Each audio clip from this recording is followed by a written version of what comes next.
But I mean, look, if you're finishing 9th in stage 2, this is a good opportunity to maybe do something a little bit different as we're heading into the ban phase. But I think it's kind of, in some ways for Spacestation Gaming, you can't really get worse than what we've seen from them in recent times. So a good opportunity for them to maybe just sort of reset, right? Kind of ignore the past, don't worry about the last couple of stages. Dexter coming in as a trial, he's obviously going to want to be playing as hard as he possibly can for this team to try and maybe secure a spot for the future.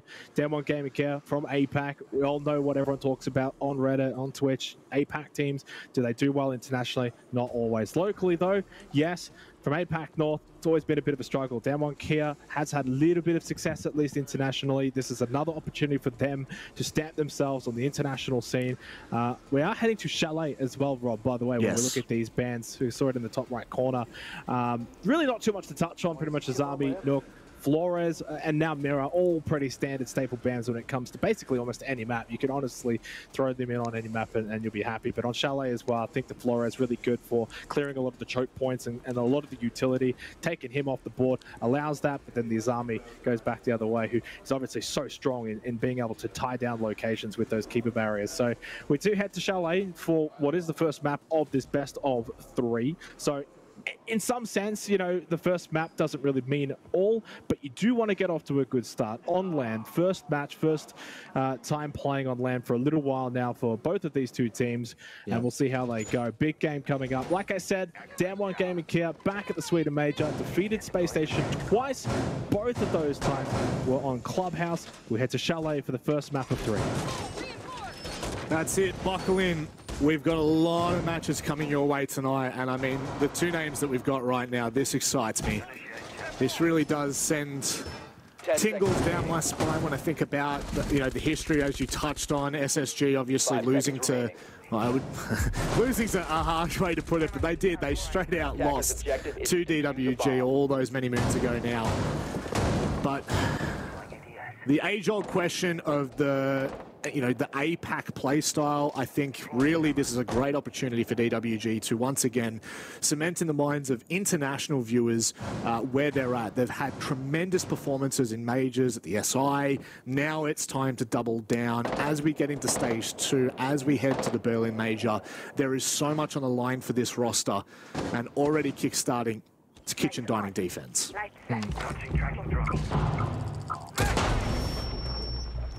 Dexter, obviously the entry player on that Finker, and an operator that we've seen have so much impact in pretty much every region so far over this couple of months, and it's so powerful, so strong, especially on a map like this. And Spacestation Gaming just going for a bit of a blitz attack early on, first round, which is not too surprising for opening rounds, and especially trying to maybe counter some of the aggression that you're going to expect to see from the likes of DWG KIA. An APAC team always likes to spawn pick and go for broke early on, but yeah, this is really, really quick pace. Not expecting this to last for the majority of this map, probably expecting this only to be for the first round, but it's a decent start. 3 versus 2, Coded's low on health as well, only Woogieman full health for DWG KIA, and I think this is the perfect start for Spacestation Gaming. I was just about to say, I'm a huge fan at the way that SSG have started this out. You know, getting in the faces of DWG Gaming, who we know can be aggressive, who we know have a volatile play style. This is a great way to set the tone nice and early. Coded in a lot of trouble, just makes it back into the kitchen hallway in time. Woogieman trying to play aggressive on the line and catch hot and cold out, but it's not going to happen. Coded in a 1 versus 3 with so much time that he's going to play with. This has to be a Space Station round. There's no two ways about it. No, obviously Space Station's going to win this round, but can they do this every round? I don't think so. This is going to be a one play, and they went really deep into the blitz as well, beginning the line, the Finker, pretty much highlighting that blitz attack, and yeah, hot and cold to finish it off. Good start though for Space Station Gaming. Anytime you go for a blitz attack like that, it's showing confidence. It's showing that they're here to play, that they want to dictate the tempo of this game, especially against a team like DWG KIA on a map like Chalet, where you probably need to be somewhat aggressive. You can't just sit on site. Very good opening round. DWG KIA, they're not going to allow that to happen again, though. Surely not. So they go bar games, a bit more of a conventional defensive setup here, I think, for DWG, and I don't expect to see Space Station play that fast again. One and done, I think. Get the opening round. Basically says they're here to play, but I think they'll slow it down a little bit. And you know, For me, the good sign to start out with for DWG, it was actually something really small. And I'm not going to go to touch on, you know, NAL, EUL playstyle because I'm just not an expert on that region. But certainly in APAC, one thing that we have seen throughout the last 12 months is the use, I would say the sporadic use of Echo, bringing those yokais and playing aggressive. The push that was in toward Piano, I can't remember who it was. I'm pretty sure Woogieman was actually on the Echo itself.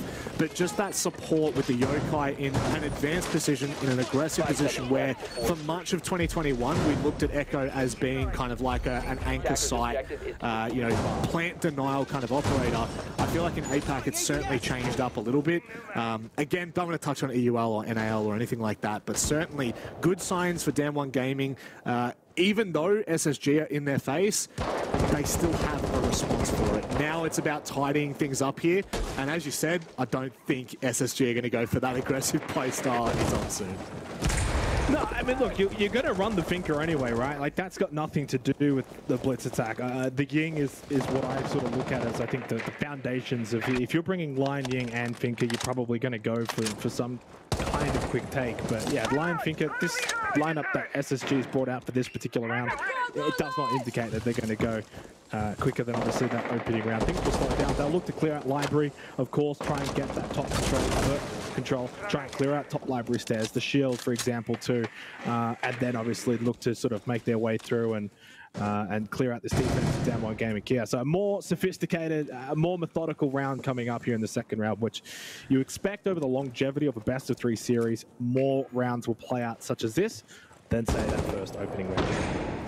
Well, I mean, at this point in the last round, it was a 3 versus 1. Yeah, I think that's pretty much round over. Yeah, that's going to go to show the different pacing that we're going to have here. But I'm keen to see for DK how they hold down Rampy with a fantastic pick from double window there. And SSG instantly capitalize on the back of DWG losing a little bit of control. An opportunity here for them to close out and kickstart 2-0. This is massive.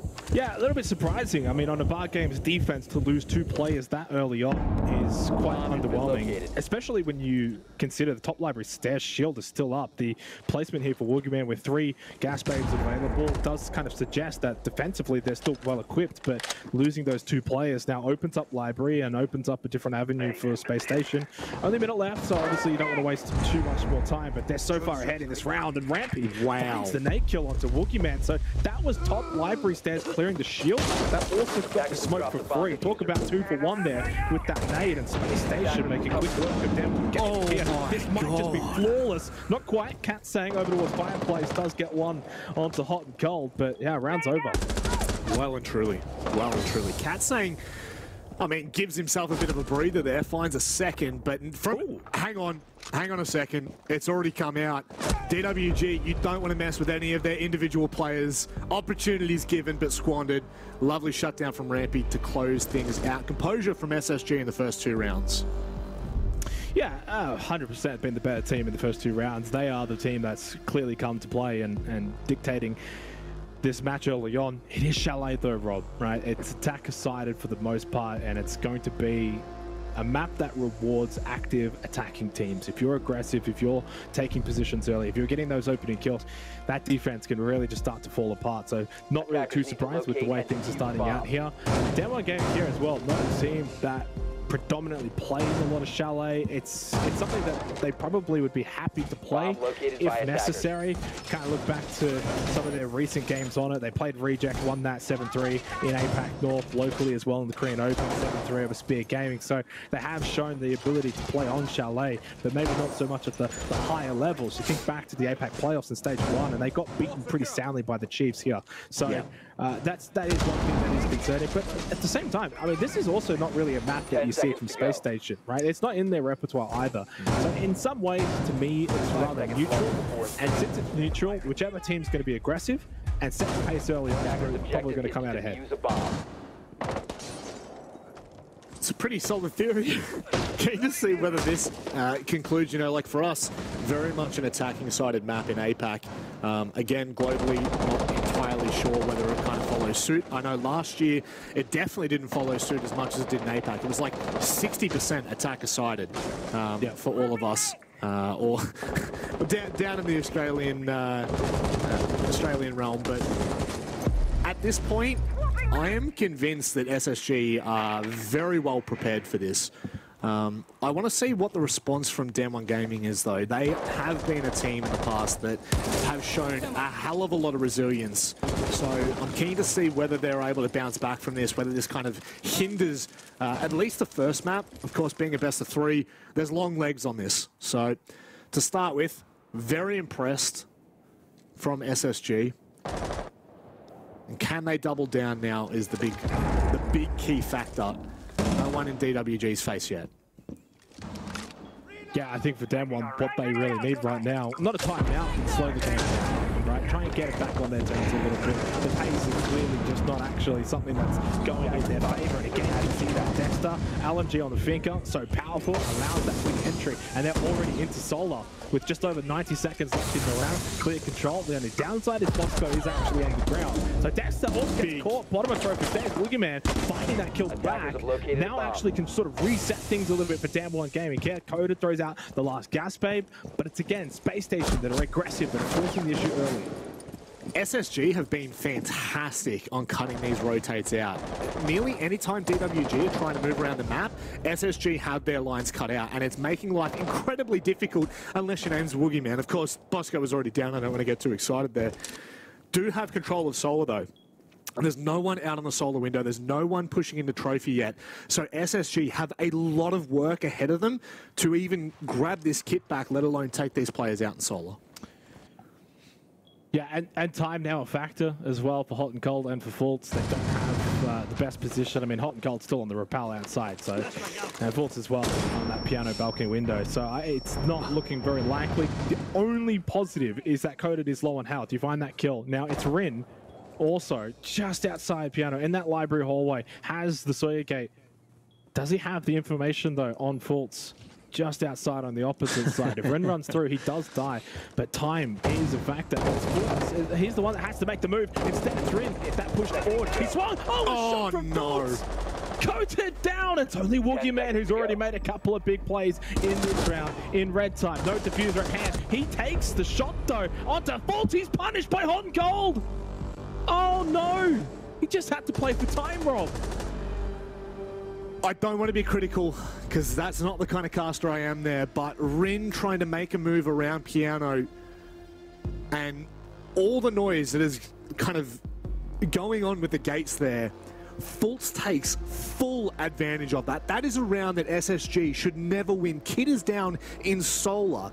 There is no pressure from Trophy. There's no pressure from Bathroom. You've got a player all the way deep in Closet. You've got one player watching the double window out on Bedroom. That shouldn't happen for DWG. This is a little bit concerning now. And this is around the point for me, Xenox, where I asked the question, when are we going to see that timeout? And how is that going to affect the flow of this game? Because I'll be completely honest, that is not a fantastic start from DWG. Yeah, full credit to Fultz though. I mean, just 100% impeccable solo play to essentially put Hot and Cold in a position to win that round for them. Do have to question Woogieman a little bit, but yeah, incredible solo play. And so far, Spacestation Gaming have actually looked pretty incredible. I mean, Damwon Gaming KIA are no pushovers. 5 seconds left. They're the top team in APAC North for 2 stages running. They're going to the Berlin Major. They need to be playing well here. The money's on the line. The form that they also need to bring into the Major is another factor.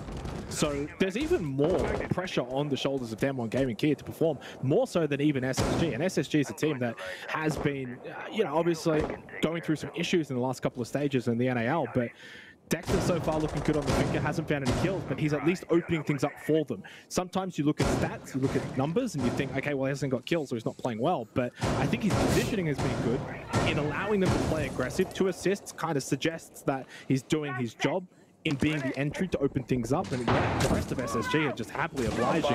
And now they go into this again. Fultz now as well on the Amaru. Now does get caught by Woogieman, who has so far been the solace, the saving grace for Damwon Gaming KIA. But again, quick aggression from SSG has been the tempo that they have been setting in this match. It's been squandered though this time around. However, they're still finding their way back into this. I mean, the nades have been impeccable from SSG. worrying signs. I feel like DWG would be well equipped playing an APAC to this kind of quicker pace, this quicker style. One thing I think from SSG, when they are quick, they're quick to get in the building, but they're not hurrying to make a decision once they're there. And I think that's what's really faltering DWG. It feels like in APAC, when something happens quick, it's the whole round, right? Like, you're going for the rush, you're on site, you're trying to get in the face. Whereas SSG, they make the call, they're not on site, they're in the building causing havoc, but they're not doing anything that's really disrupting sight or anything like that. DWG getting caught out, kind of over-rotating a little bit more so here. Big chance for SSG to go 4-0 on the trot. It's quite staggering, though. When we talk about international events, a lot of the times you hear how impacted in the aggressors, but it's so far been all SSG until that moment there from Coated that finds a couple of cheeky kills, and that's probably the round. Hot and cold in a 1 versus 3, 60 seconds. User on the other side of Kitchen. So really, besides that little blemish, it's just been all SSG, understanding that they've got vertical still. But Yas, obviously from above, has the better angle, and DWG KIA on the board finally with the round. And even then, in that round, the start of it was SSG setting the tone, finding the kills early, looking to be aggressive, and it was only, you know, quite courtesy, a couple of kills going DWG's way on site that really was allowing them to get back into that round. Still had the vert control, and that's why they ended up winning. But still, there is warning bells going off in the DWG Gaming KIA camp in the first half so far. 2 more rounds to go, and they probably need at least 1 more round. Otherwise, SSG looking like they may make this series quick. Yeah, the heroics there from Coated, that's absolutely massive. I didn't actually see where that was. I was actually looking at the vetoes, which I want to touch on really quickly. Chalet picked by DWG Gaming, so this is a really big map to kickstart. Chalet really should be dominated by DWG. I think pass mark here in the first half has to be 4-2. I don't think that they can afford to go 5-1 down. I do back their attacking when we swap halves. Regardless, as we move across to the second map, we're going to Theme Park. And I don't know whether we'll touch on that now or whether we'll do it in the break, but Theme Park doesn't look all that tremendous for DWG, but we've got no information on SSG, at least on our little stat tracker that we have. And rounding out the map, it finishes on Bank. So, you know, Chalet, Theme Park, Bank. If DWG cannot get a grip on this half, I am really concerned for this best of 3. Yeah, well, Bank and Theme Park, 2 maps that you see quite a bit of in the North American League, and Theme Park rather defensive sided. I think about 58% defender win rate over in the NAL, so something to keep in mind. The other thing to actually keep in mind as well, in all honesty, Spacestation Gaming's sort of statistics for stage 2 of the NAL. Not one player, Rob, over a 1.0 rating, not one player with positive KD, but they actually did have some rather decent entry stats, so that is a big positive for them on a map like Chalet, and so far you're seeing that here on their attacker side. It's their entry that is essentially winning them the rounds. Now you look back to the 4th round just then that played out, and once that entry game sort of stagnated and it was still about 3-3, that's when DWG actually started to look a little bit better. So that's the sort of win condition here, I think, for DWG Gaming KIA. Don't lose players early to the entry. Try and be better in the first minute and a half, which is kind of playing out here in this 5th round.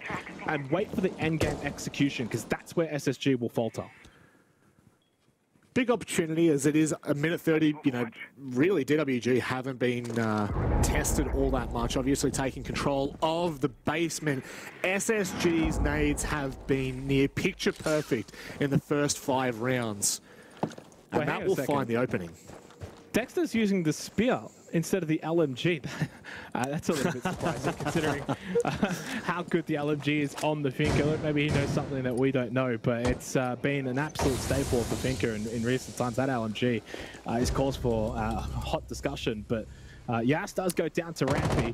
And now a 2-player advantage, making it 3 courtesy of Bosco, and somewhat similar to what we saw in the first 3 rounds, Rob. It's kind of like that last round that we just had in the 4th round. That's the anomaly, and it's kind of back to normal viewing for SSG. 3-player advantage, 45 seconds left. They've got everything opened up. Wookieman has no idea really where they are. Has a couple of gas babes, 1 left now in the pocket, but yeah, it's job done again for SSG in the early and in the mid-round portions of these rounds.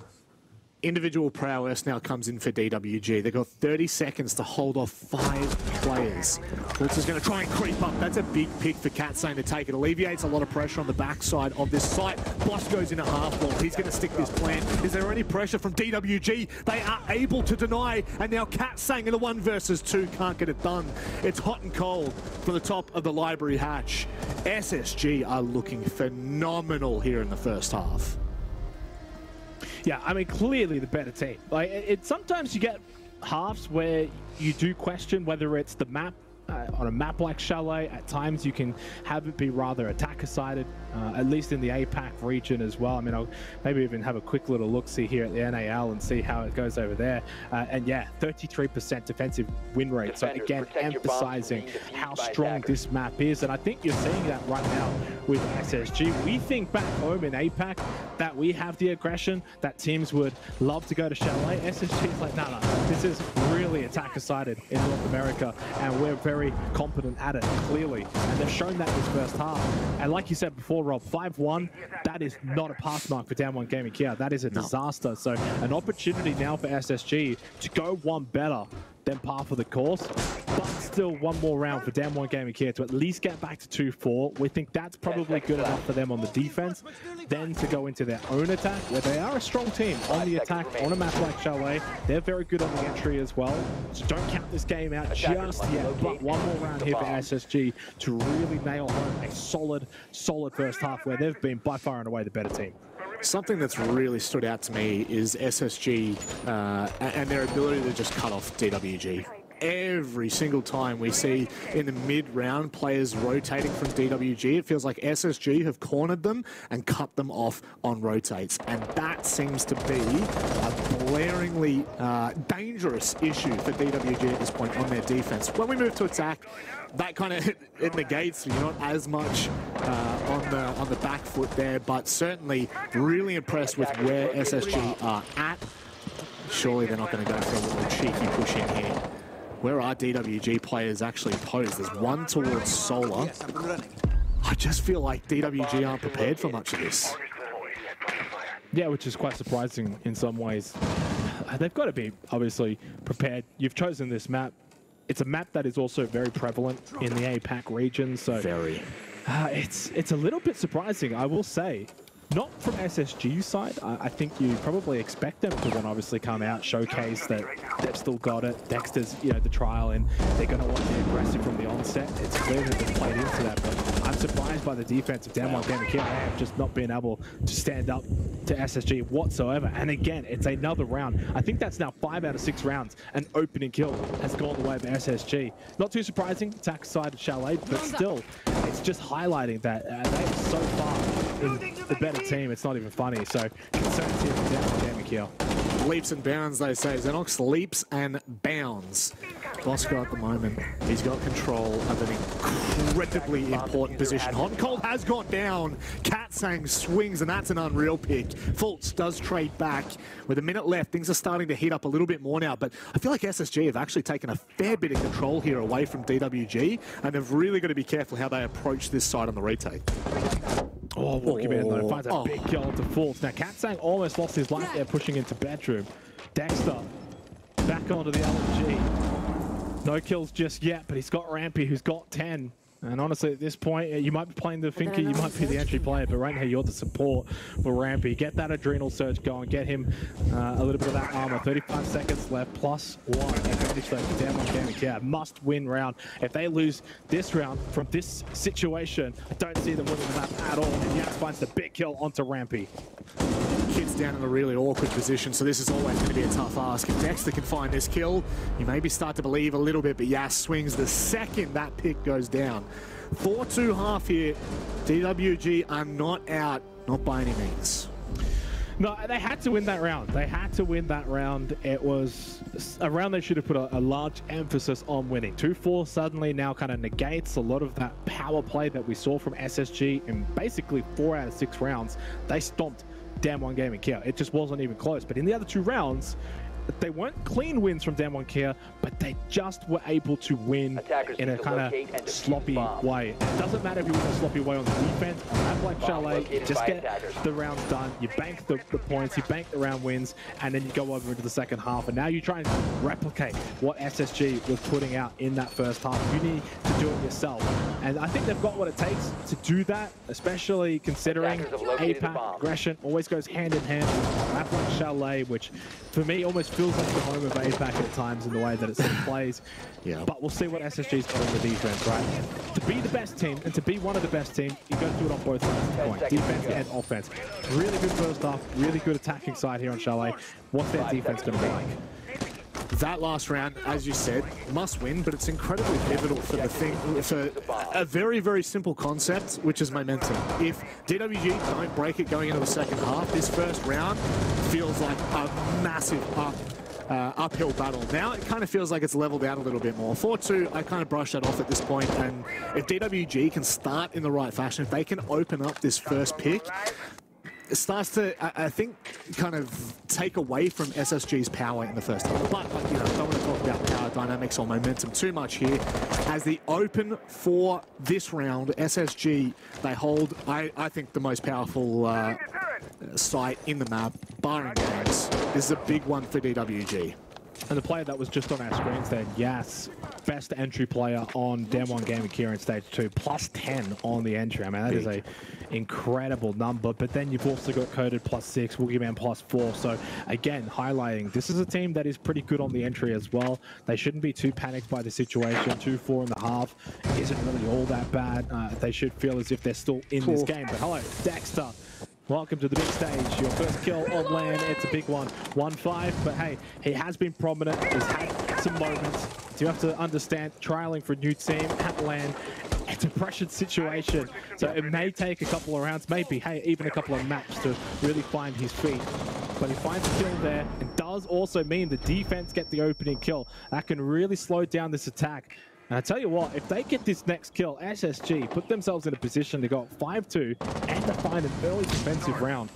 And it could just be the nail in the coffin for DWG KIA. When you look at the hard breacher now, go on, this is like really dangerous. Oh yes, nearly goes massive. I thought surely does not pick up a second there. With Fultz going down, sorry, not Fultz, with Dexter going down, kind of just feels like much of a muchness. DWG in a really, really difficult position from here on out. As long as SSG don't overextend, don't give too much into the hands of DWG, they're going to have an incredibly difficult time even getting into the building, let alone winning the rounds. Yeah, and they haven't even cleared out top library. You've still got full defensive setup here for SSG. I mean, Sawyer Gates is still in as well. Woogieman has no utility to clear that, but Katsang goes in. They find the kill onto Fultz. That does give them vert control now, but only 33 seconds left. And Katsang with that diffuser has to be the player that gets that plant down. Otherwise, it all comes undone. Bosco has the gas babe, SMG 11, but Rin makes their way into Mudroom. Other than that, though, Damwon's still very split. Katsang's going to go for the drop, and if anyone's watching that hatch, it should be an easy win for SSG. I feel like Rin could unravel this round if he can get into a good position. Katsang's still worried about a flank coming up the top stairs. Hot and cold just needs to stay alive here. 5 seconds left. Katsang trying to get his way into the building. Woogieman trying to hold on, but he goes down. Rin too. And it doesn't matter what Katsang does from here. SSG start out with a massive defensive round in the second half.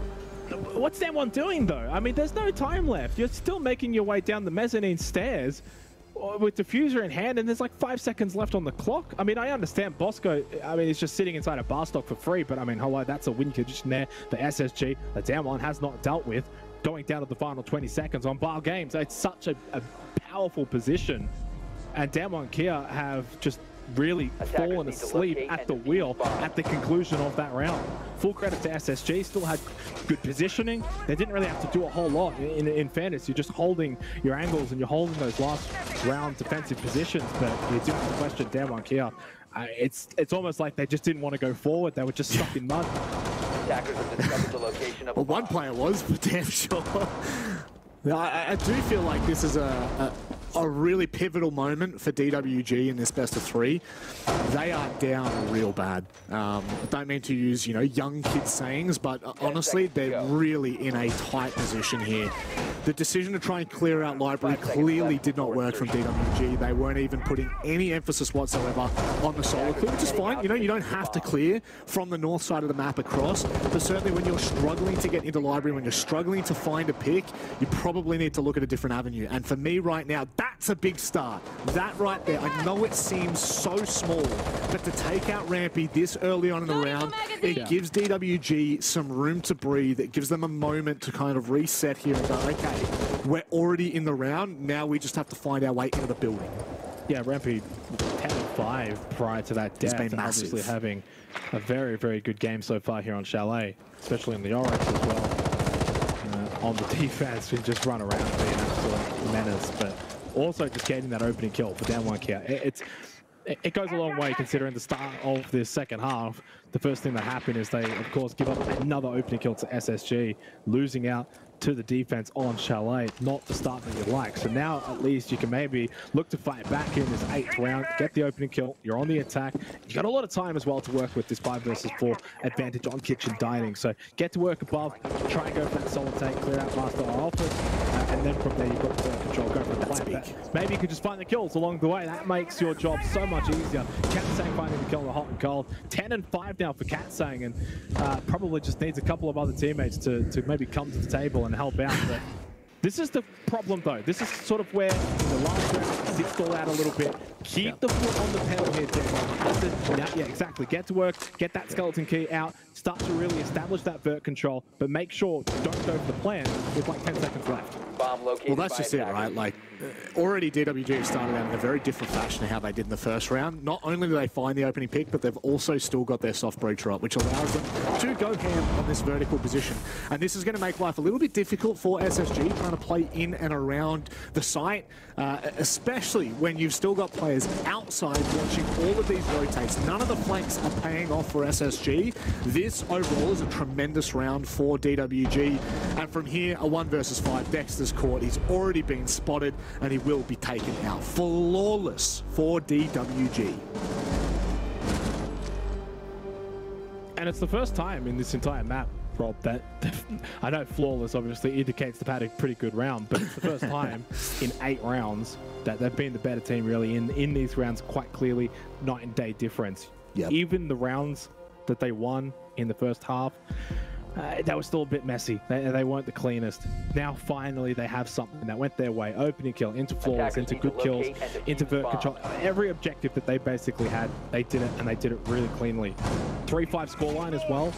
Not exactly a long way back either. It's only a 2-round differential. So yeah, a good opportunity for them to now maybe kind of a little bit of momentum off that round. You bring it back to 4-5, you win 2 in a row, you win 3 out of the last 4, pressure right back onto SSG. So the position there is now for DWG KIA to follow on from that 8th round, make it 2 in a row, put the pressure onto SSG. So big round for both of these two teams. And we head to Master Alphas for the 9th round. 10 seconds remaining. And so far, it's been a pretty good game, all things considered. You know, SSG, they came out firing in that first half, but as we've now sort of transitioned into the second half, he's looking a little bit more even. Very keen to see how DWG approach this site. With, you know, there are so many different ways that you can look to approach it, but we haven't really been seeing a hell of a lot of sweeps from either attacking side, you know, from the library across or from Solar across on those game bar defense. So I would like to see DWG Gaming put a little bit of pressure on the map as well and ensure that those roams are punished. We saw it in the last round. Catching rotates out, massive, massive work. And huge picks in the middle of the round to completely change any dynamic that there is of players rotating back to site or even trying to ankle down on site. From here on out, DWG are back, not in the driver's seat, they're in the passenger seat, but they've got one hand on the steering wheel. They could grab it with 2.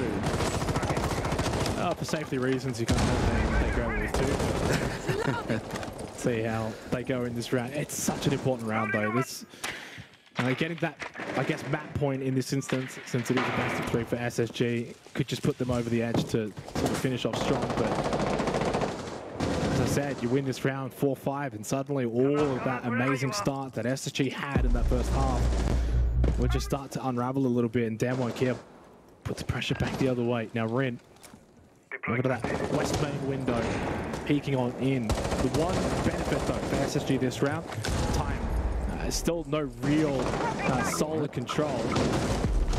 Minute 30, it's only just now that Yas has gone in and actually gone in very aggressively. So forget about that. They do have full control now, down the trophy stairs as well, just making sure no flank from SSG to regain Solar. Nade somehow, Coated surviving that courtesy of that shield as well. Now pushing into bathroom. And DWG KIA actually are the aggressors here now as well. Yeah. Pretty much on site. Coated, what a shot! Onto Dexter, sit down, and Katsang getting that diffuser down as well. That's the round. And boy, oh my god, last round was flawless. This one was pretty close. I'm not gonna lie, I was looking at some stats before at the start of that round, not thinking that DWG were going to be able to get control of Solar. I look up for 2 seconds, they've got a player in bathroom, they've got one pushing the main door of bedroom. This is tremendous work from DWG, from where they were to where they are now. This is why we always talk about the tale of two halves. This is why you don't count a team out until we get into that second half, until we see the validity of both sides of the coin. And we're seeing it on full display right now. This is a DWG timeout, though, which I find really curious. After, I want to say, almost dominating that round, obliterating SSG off the map, they're going to take the time, reset a little bit here, and talk about what's next. Yeah, I haven't quite looked into the actual timeout rules, and I'm assuming you just get one, same as the regional leagues, NAL, APAC, EUL, etc. You probably just get one per map, so good time to take it. In all honesty, I think you probably could have taken it even earlier, but yeah, it is heating up now, and you get back to this position, you want to make sure that you don't mess up from this position now. Pressure's on SSG, in all honesty, though. So you look at the last 4 rounds, 3 out of 4 to DWG KIA. Now, that first one that they got to close out the second half, it wasn't very indicative of a team making a comeback, but it adds up. It's still a round that goes to the tally. These last 2 rounds basically flawless and starting to look like the better team. And what has obviously turned out to be a very, very attacker-sided Chalet. So far, 9 rounds played, well, only 3 defensive round wins, 6 to the attackers. That does not spell good news if you're an SSG fan going into the back half of this second half. The only thing that does spell good news is the fact that Barring Games has reopened. So this is the only good sign for me for SSG. Last 2 rounds have really, I feel like we haven't even seen SSG at any capacity, but certainly the first round of this half was very convincing from the defense. Whether it's going to remain that way, this is the big tale for me. Can DWG crack this egg? Can they ensure that SSG don't have this kind of I want to say free sight, free rounds. This is where the game can kind of turn on its head. If we go to OT and we're going to keep to this 4-2, 4-2 half, I worry that it's going to come down to who gets the attacking side first. Yeah, that is true. Could be the difference in the end, but the way that DWG KIA have played the last 2 rounds does sort of lead to suggest they could keep this up. SSG have shown us though in every round of the second half they can defend, and that was on Bar Games, and like you've said, puts emphasis on this 10th round. If they lose this round of Bar Games, it does start to put doubt into the minds of maybe SSG coming away with this map. Remembering though, this was the map pick of DWG KIA. Sending us to Chalet, we've got Theme Park after this. It just does kind of feel like SSG, a little bit of a deflation over the last couple of rounds after such an amazing start. And they have stagnated a little bit, and DWG KIA may be smelling blood in the water. This is the best time to hit when your opponent's down, when your opponent's struggling. This is the best time, no matter what sport or esport you watch. When you find yourself with the momentum, this is when you've got to capitalize, and you could not have a bigger round than right now. SSG have not faltered in the first minute 30, and DWG are struggling to find an in. They're struggling to find a pick. But this is where it all comes together. What intel have they been able to gain? Are they just going to go through the double window? Well, that's what they do. Katsang just goes straight in, plants half wall. I mean, who's watching this for SSG? No. Is there no one in Barstock? What's going on now? The Catspad does go from Bosco, loses his life to Rin, watching perfectly. But it has gone down. Now, you do lose Katsang Rob, but with plant down at half wall, outside big window, it's very difficult to see SSG getting a retake that is successful here. Volt has to make a big play, has to probably swing that window, find the kill straight away. Hasn't done so. Boogeyman still big. The fact that they still have top library control as well established, there's no way at all we're going to be seeing Rampy pull off a clutch from here. 1 versus 3 with only 15 seconds left. Not happening. Not a chance. And DWG KIA make it 3 rounds in a row. But who was watching big window? Because they've just let them waltz into half wall. It's an easy plant in the end, and it has cost SSG. Huge round. You can't understate it. That is a massive oversight by SSG. 2 rounds in a row now. Let's just write off that flawless round that DWG had. That round then, a 5 versus 5 with the kick going down at half wall on a games and bar defense with no one watching the jump through double window. That is a major oversight from SSG. And you look back to the round they had prior, no one in Solarium, no pressure by bedroom or by bathroom, and that was their undoing again. This is not looking good. DWG's intel game in the first minute 30 of these rounds have, I want to say, have set them up to knock this game out of the park. SSG is scrambling. They take their time out. This is their moment to breathe, and this is their moment to make a comeback. They were 4-1 up. 4-1 up, and boy, they were flawless in that first half. SSG, the aggression, they looked honestly perfect, and DWG KIA were honestly struggling on the defense, but it's pretty clear we've seen enough in this second half that suggests it's just Chalet. Yeah. Attacker-sided Chalet at its core. Both teams struggling on the defense, but looking so good on the attack. But now it's 5-5. 2 rounds to go in this half. Do we head to overtime? Or can DWG KIA honestly pull out the 7-5 victory? Because that seems like the 2 options for me. Well, I don't see a world in which SSG win 2 defensive rounds in a row. I don't see it happening. No. I think the fact that they haven't gone back to barring games tells me that they are not confident in whatever went wrong in that round. They're not confident that they can fix that. You know, for a simple mind like me that says it's just the double window to watch, you know, watching someone make their way into half water plant, it is never that simple, especially in a game at this level on land with these kind of teams.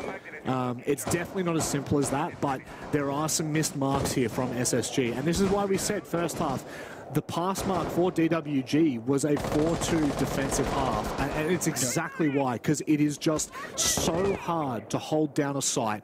SSG's only saving grace is that they get to either reattempt kitchen and dining again, or they can go back to barring games for the final round. That is their only saving grace at this point. 5-5 scoreline. It was a 5-2 lead, so 3 rounds in a row now for DWG KIA on the attack of Chalet, and it just feels like it's getting better and better for them. These rounds have been clinical. The 9th round was flawless. The last round was pretty much near flawless. While we get drone, though, drone elimination here, SSG, there's only 5 left available for DWG KIA with 2 minutes to go. So a really, really good effort from SSG on the defense here to deny that information game through those drones. Volt's taking a lot of damage in the nade from Yas. Sent him packing early in the round. It's advantage for DWG KIA. Another opening kill. And another concern for SSG. They've lost their smoke player. This is devastating. This is just not the mark for SSG at this moment. They are struggling against the power of APAC North, the power of South Korea. DWG have shown their prowess domestically, but also internationally. You've got to remember their last 3 major performances, they have seen some outrageous success. Sorry, it was only 2 majors, Mexico and then Sweden. They've built upon that every single time. So no surprises that they're going toe-to-toe with SSG. But now comes the question for SSG. What do you have in the back pocket? And it seems like it's nothing but excuses, because DWG are opening and shutting this down at every point.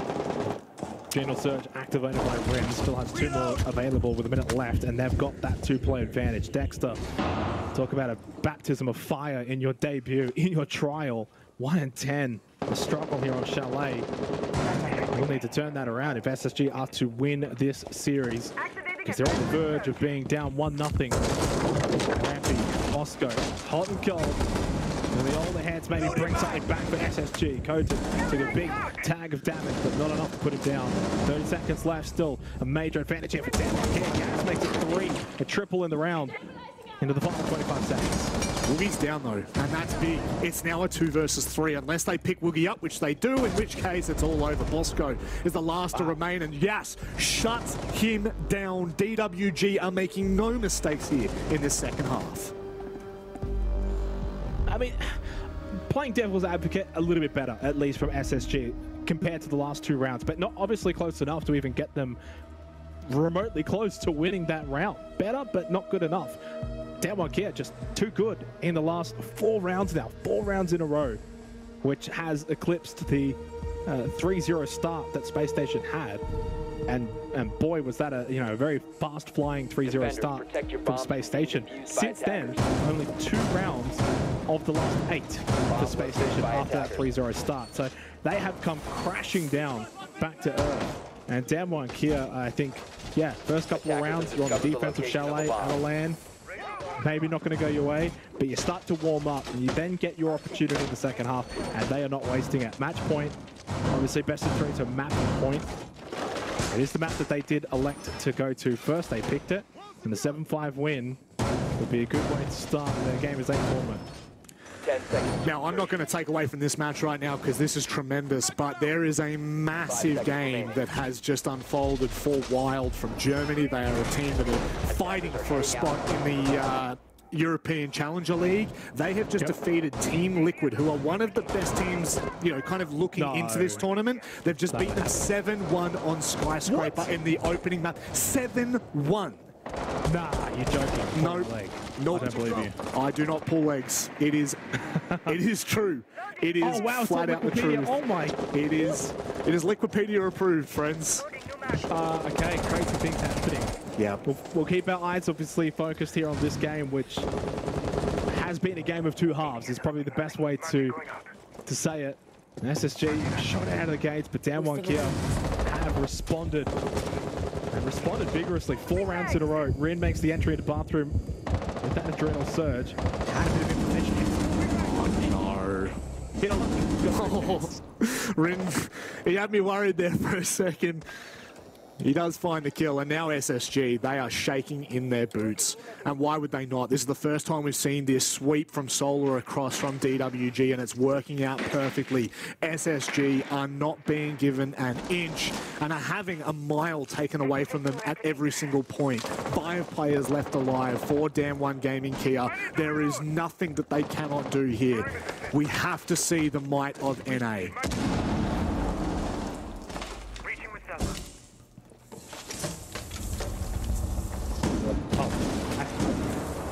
Oh, sorry. Minute and a half remaining, and yeah, look, it's not looking good.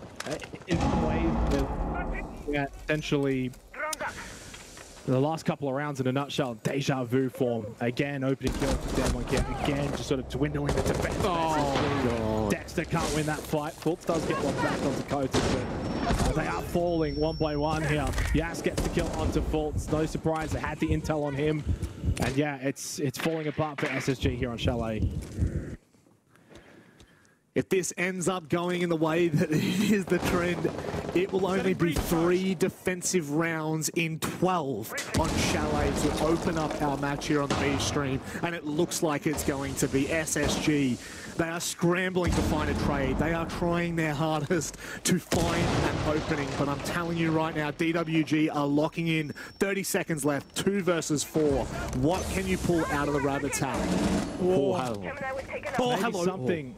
Maybe something. Rampy fighting that kill onto Woogieman, and with Bosco Disco's still inside of bar stock. I mean, it's a pretty good position to hold. You don't have any more gas babes, though. And a factor now as well. Damn, I can't boss the SMG-11 right to the face of Rin. But Katsang takes out Rampy. They know where the last player is. It's the bar stock player. And it's a damn one Kia onslaught in the second half. 5 rounds in a row to complete the comeback and to take down SSG. Hands in face already after one map in a best of 3, Rob. That is not a great sign. You see the kind of...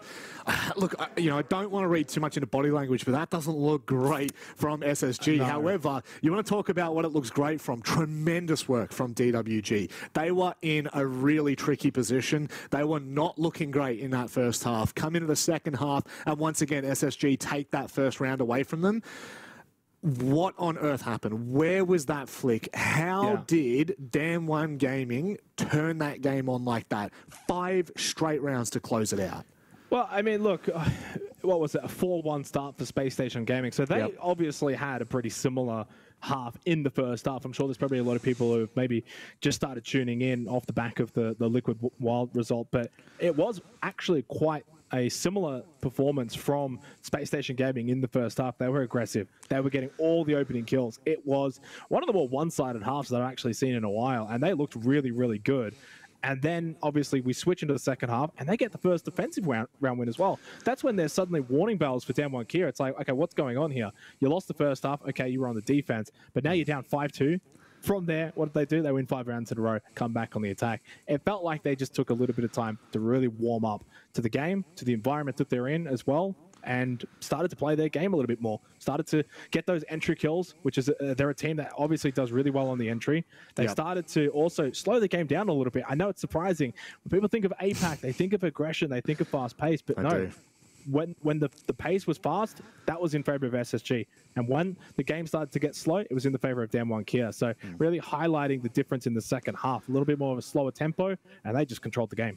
They certainly did. Now, very quickly, we do want to say a big thank you to the sponsors of this event, VOV. If you do want to find out a little bit more about them, obviously, you know, you can see just underneath me, the URL is right there, www.vovxp.com. And also, we've got to give a shout out to Aramco. They are tremendously on board with this event. And I think overall, you know, like when we look to probably, I would say, the future of this best of 3, we go to theme park next. This is SSG's pick, Xenox. Surely this is the one apiece. I mean, I don't think we've seen a hell of a lot of theme park out of Damn One Gaming. No. But I do feel like this has got to be NA coming back out on top and forcing us to bank. Yeah, potentially. I mean, it's their 3rd most banned map for Damn One KIA, but it's also not a map we've seen a lot of from Space Station. So, look, it's going to be another fascinating one. It will be more defender-sided, I promise you that. It certainly will. We're going to go to a short break, and on the other side is the second map of the best of 3.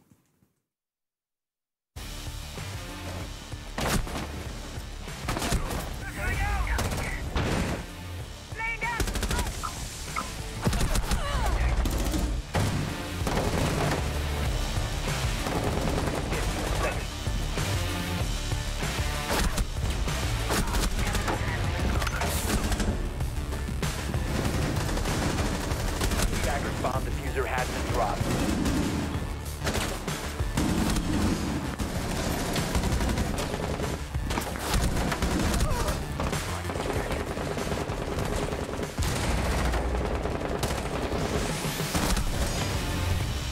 Defenders have eyes on the diffuser.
DWG with an incredibly impressive start on Chalet, but Xenox, the caveat to that is it was their map pick. We now head to Theme Park, which is that of space stations, but we don't know a hell of a lot. We haven't seen like a tremendous amount of Theme Park from SSG, so, you know, are we backing them in here? What do you think? Well, I mean, as always, we go off of the wonderful DevModder match tracker, so if there's any issues with these results, then you can blame him. But I don't see them having played it, so unless they've obviously been scrimming it, playing it, or there is a match that they played it in and it's just not on the tracker.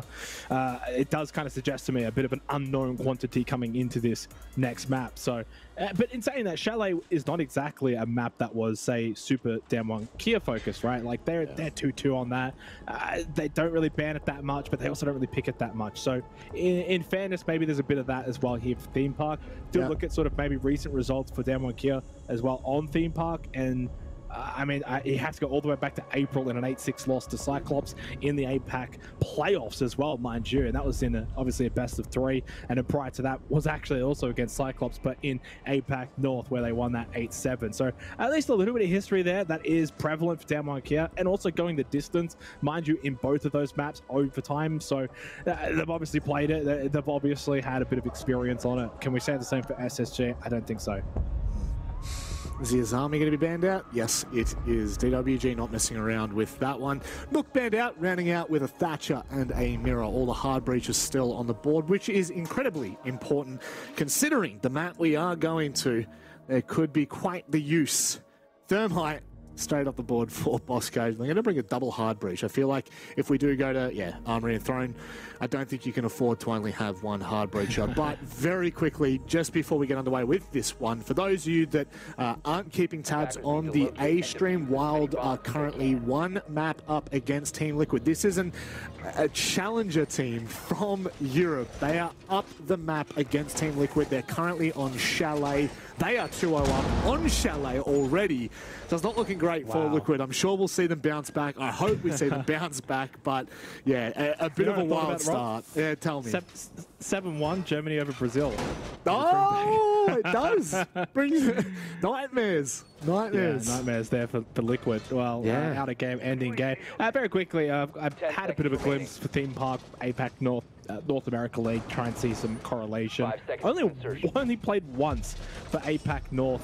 This stage was Theme Park, and it had a 73% defensive win rate from 15 rounds. That went to distance, right? So at least if you're going to have one map subsample, at least it went 15 rounds, and it was heavily defender-sided. And in NAL, it's basically 60% defensive win rate. So coming into this first half, DWG KIA on the defense, I'm expecting them to honestly 4-2 this, get off to a really, really good start. If they don't, and SSG looked good, get a couple of opening kills, do well on the entry, maybe a 3-3 half here for SSG would set them up here on their map pick. I think for me, the one issue I'm going to have for SSG's attack, where they were tremendous on Chalet, where they might falter here, is their ability to cut off rotates. It's nowhere near as easy on a map like Theme Park. Purely the size and obviously, you know, kind of like the playable portion of this map, it's really hard to get vision on rotates, at least clear vision, just because there are so many avenues for the defensive side. So I'm keen to see where SSG find their openings and how they find their picks. Certainly, we are looking to DWG to have a really big head start, at least in the first half. And look, I don't want to harp on this as well. We've touched on Dexter coming in, trialing rough goal things on Chalet. You've just got to put that in the back of your mind, though, and you've just got to move on. Playing a very important role on the Finker with that LMG in hand as Adrenal Surges. And actually really good timing here as they start to make the aggression. They do get the opening kill courtesy of Rampy. Lovely. Watching Dexter there over towards Yellow Stairs, but it's his teammates elsewhere getting the job done. 2 early kills on this particular map. These are really good signs for SSG. Certainly is. They didn't mess about whatsoever on that start. They literally, from what I think it was about a minute 40, straight away cut off that rotate down yellow, and now making life a little bit more difficult for DWG. Somewhat of a big pick if you think about Fultz and what he brought to Chalet. This obviously makes things a little bit more difficult, but still a 3 versus 4. You are talking about an Armory Throne defense, which is not going to be as easy now that you've only got 3 players on site. This really should, I think, it should be converted by SSG, especially after finding that little player kind of tucked away on the upper floor. Special charge. Stay clear. Time will be a factor though for SSG, and if you get down to red time and you're still only, say, looking at a 3 versus 4, it starts maybe even then favor the 3. Oh, Rampy gets caught by Coda. That's a beautiful angle. And a little bit upsetting there if you're Rampy. He's been having a really good performance in this best of 3. Back on Chalet was a very impactful player. Dexter throws out this frag today, does not really connect, has one more available. Wingman low, didn't quite see what that was happening from Lance. Shot back onto Bosco, hiding behind the bomb chassis. They lose Coded. Wiggy's low, but time rob, it's a factor. Certainly is, and there's too many avenues into the site. It's going to be DWG that are trying to hold down Yas. The last player left, he's on a retake. He might be able to line both players up. The kid's down. It is round over. Dexter cannot clutch up. DWG with a huge start here on Theme Park. Oh, that's rough. That's rough. SSG did basically everything perfect in the middle portion of that round, but as time started to dwindle towards the execution phase, started losing some players. Full credits Coded on that hat shot from down below, getting rid of Rampy. I think if he doesn't find that kill, SSG go on and win the round. So it's a rough one. It's a rough one, especially on a map like this where you're not going to get too many opportunities, Rob, to find an attacking round win. That one was there to grasp for SSG, and DWG KIA have somehow stolen victory from the jaws of defeat. It is a huge clutch. There's no two ways about it. Really, really nice start from Yas. But overall, I think DWG's composure, more so from Coded in the middle to late portion of that round, finding 2 picks was absolutely pivotal. That really threw a spanner in the works for SSG. And from there, holding down that site. Even though Woogieman dies, really does hold all of those players back from kind of forcing their way into Armory. Now we focus on the attack. I really do need to see something from SSG. We move away from Throne and Armory, which I feel like is, I want to say is the most contested site, just because it is the most played site in most regions. It's the most defender-sided as well. By a country mile. By a country mile, yeah. Yeah, and it's just the thing for Throw. There's just, it's too much to do. It's just too much to do. That's the thing. That's why it would have been the absolute dream start for SSG to come in and take an attacking round win on Throne Armory. Would have been such a kickstarter for them, but no, they fell short at the final hurdle. And we'll see if they can respond though in the second round. It's all about making sure you're being a team that's contesting in these rounds. They can't be flawless. They can't be clean sweeps. You cannot allow DWG KIA to be getting opening kills, forcing you on the back foot early. Kind of like the start of that opening round, Rob. Get those opening kills, put the pressure onto DWG KIA. The rounds will come.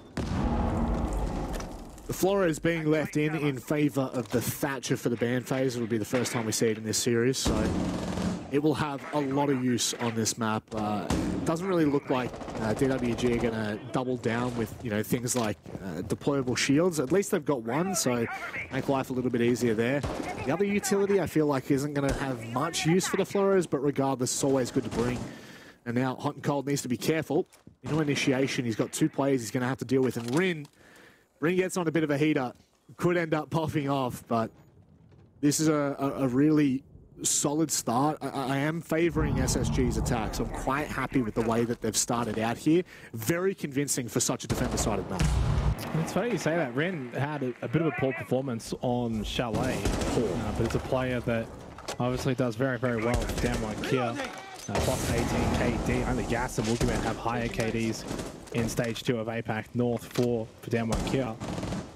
Really felt like the Katsang show actually on Chalet. But a minute left and it's still 5 versus 5, so not really playing into much of an advantage for SSG. Fultz taking a little bit of damage as well, still has 3 Roteros, but where's this entry coming from? Where are they getting this opening kill? And they don't find it. It's Coated that gets rid of Dexter, who is just not having the best of starts here.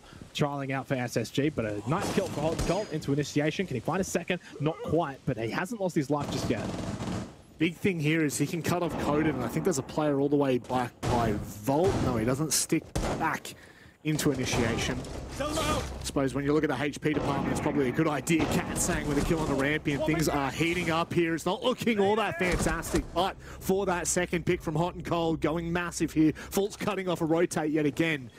Boogeyman does find a kill with the smoke babe. 2v2 with 20 seconds left. SSG have to find their in. They've been able to do so. Yas finds Faults in the quick response. And now a 1v1. Bosco is going to try and bait out with that plant. But Yas is playing this perfectly. Oh, he's still baiting it. Yas, he's sitting back and waiting for Bosco to push out the door. Hook, line, and sinker. DWG are winning these ones. I mean, he's just completely played him there, right? He makes the sound cue and the run through, expecting him to then swing the door instead of go for the plant, and he's played that perfectly. As you said, hook, line, and sinker. Should have stuck the plant, should have just stayed on it, and then whatever happened. But, I mean, look, that is such an amazing individual play. Crunch time, red time, really well done. And it's 2 rounds in a row now, Rob, where DWG KIA have not won in a clean fashion on the defensive side of Theme Park, but they've still come out ahead anyway and got the rounds. 2 rounds where SSG could have got off to the dream start. 2 rounds where it's DWG KIA that come away with the chocolates. And look, it's at some point you also kind of expect M1 to start winning a couple of defensive rounds in a cleaner fashion, you know, finding opening kills and being getting up, say, 5 versus 3 and really hampering the attacking nature of SSG, which in all honesty in this series, if you look at it as a whole, has been a forefront strength of SSG. Their attacking power has actually looked very, very good, despite Dexter struggling on the entry and on a role like Finca. They're still doing well overall on the attacking side. We saw that in Chalet, which obviously favors attackers, and even on a map like Theme Park, where it favors defenders, they've still been in these rounds, probably greater than you would ever really see attackers. So they just haven't got the reward yet. No, but, you know, there's only one player standing in their way at the moment. That's Yas. Yas has gone 2 back-to-back 2v1s. So, granted, it's probably the time that's really playing the biggest factor for SSG. Yep. The fact that, yes, DWG Gaming are coming away with these rounds, but it's on the back of these 2 versus 1 situations. Yas has been absolutely massive. And now the opportunity to shut them down. I feel really bad for SSG, but like you said, there are a lot of positive takeaways here. Or this might be one. It's a full rush. They got the Ying, they've got the Amaru, Finca, and Lion, and it's DWG KIA that lose that opening player. This is a great opportunity for SSG. They got the early kill onto Rin.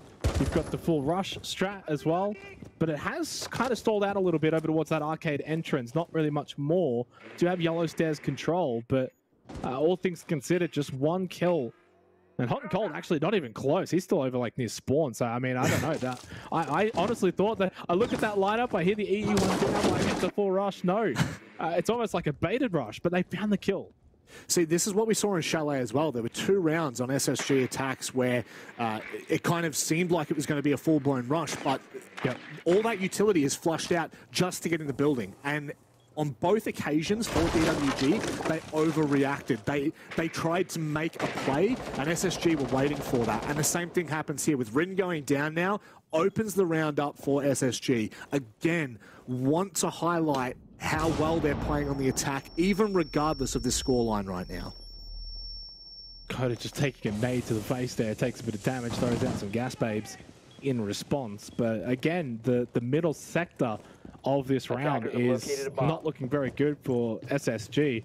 It's slow, not really gaining a whole lot. It's still pretty much Yellow Stairs control. Okay, maybe you get to work in the cafe up above, but there's only 55 seconds left. This is something they should have been doing 30 seconds ago. Yeah, this is where time once again is going to come down to the wire, and it well and truly will be the 6th defender. It's going to be an issue for them if they do not find their way in. But that yellow ping Bosco pulls off at the angle as Woogie almost gives up the free kill. But there we go, Dexter starting to hit a bit of a flow here. Hot and Cold shutting down. Cat saying, fantastic round from SSG. They've had 2 rounds leading in where they looked good. This time they looked phenomenal. And it's interesting because it actually goes away from what was quite successful for them at the start of Theme Park and also back on Chalet, which was fast-paced aggression. Now, I thought they were going to bring it out in this round. You looked at the lineup that they had, and yeah, for the most part, they got the early kill into Ren, but then they just slowed it all down, played to the tempo of a slower-paced team working through their objectives, and they just found so much more success. Picked apart DWG KIA, probably started to get a little antsy on the defense, peeking and taking corners, but that that was so much cleaner from SSG. Probably the cleanest round we've actually seen from them this series so far. Dexter finding a kill as well. So, you know, you start to think from an individual perspective, new player on the team, land environment. All it takes is a couple of kills, Rob. You start to feel that confidence that you do belong, that you can play your role. And that's all that's probably being asked of him right now. So big round win, attack on Theme Park. They only probably need one more for the rest of this half. Good signs for SSG, considering the first 2 rounds, they honestly could have won both of those. Yeah, that's it. Literally, it's just a difference maker at this point. It literally could be 3-0 to SSG, and they could be having themselves a party. It's not to be at the moment. Very quickly, another update. I do like to update on a stream while we are currently covering 5-1 up for Wild in the second map on Chalet. Yep, well, but here's a caveat. It's 5-1 on a Chalet attack. So there's there is a small little footnote next to the 5-1. It's still 5-1. It is. We spoke about this on our own Chalet game prior, that, you know, 4-2 is the pass mark, and if it goes to 5-1, that's probably too much. It's Dexter on the rappel. That's a rough one there, but yeah, that's such an intriguing result, and awful for Liquid, but amazing for Wild. You love those underdog stories, and who knows, maybe this tournament might just have a couple of them, but right now, obviously, full focus here on SSG because they've looked good on Theme Park, Rob. I think when you take into account defender side of Theme Park, I think they've been the better team so far this first half. Puts them in a good position. They just got to get one more round. Go into that second half. We know their defense is going to be pretty good here on Theme Park. It's a map that does get played a little bit more in the NAL than it does in APAC North, so they should be a bit more familiar. That you'd hope. That you would hope. So this is a great opportunity for SSG here. And this has actually been something, especially on Theme Park, that we've seen a lot out of from SSG. We've seen a lot of yellow pings, a lot of really great early intel, and it was a hallmark for their attack on Chalet. Obviously, when they went to the defender side, we can just, you know, wipe that aside.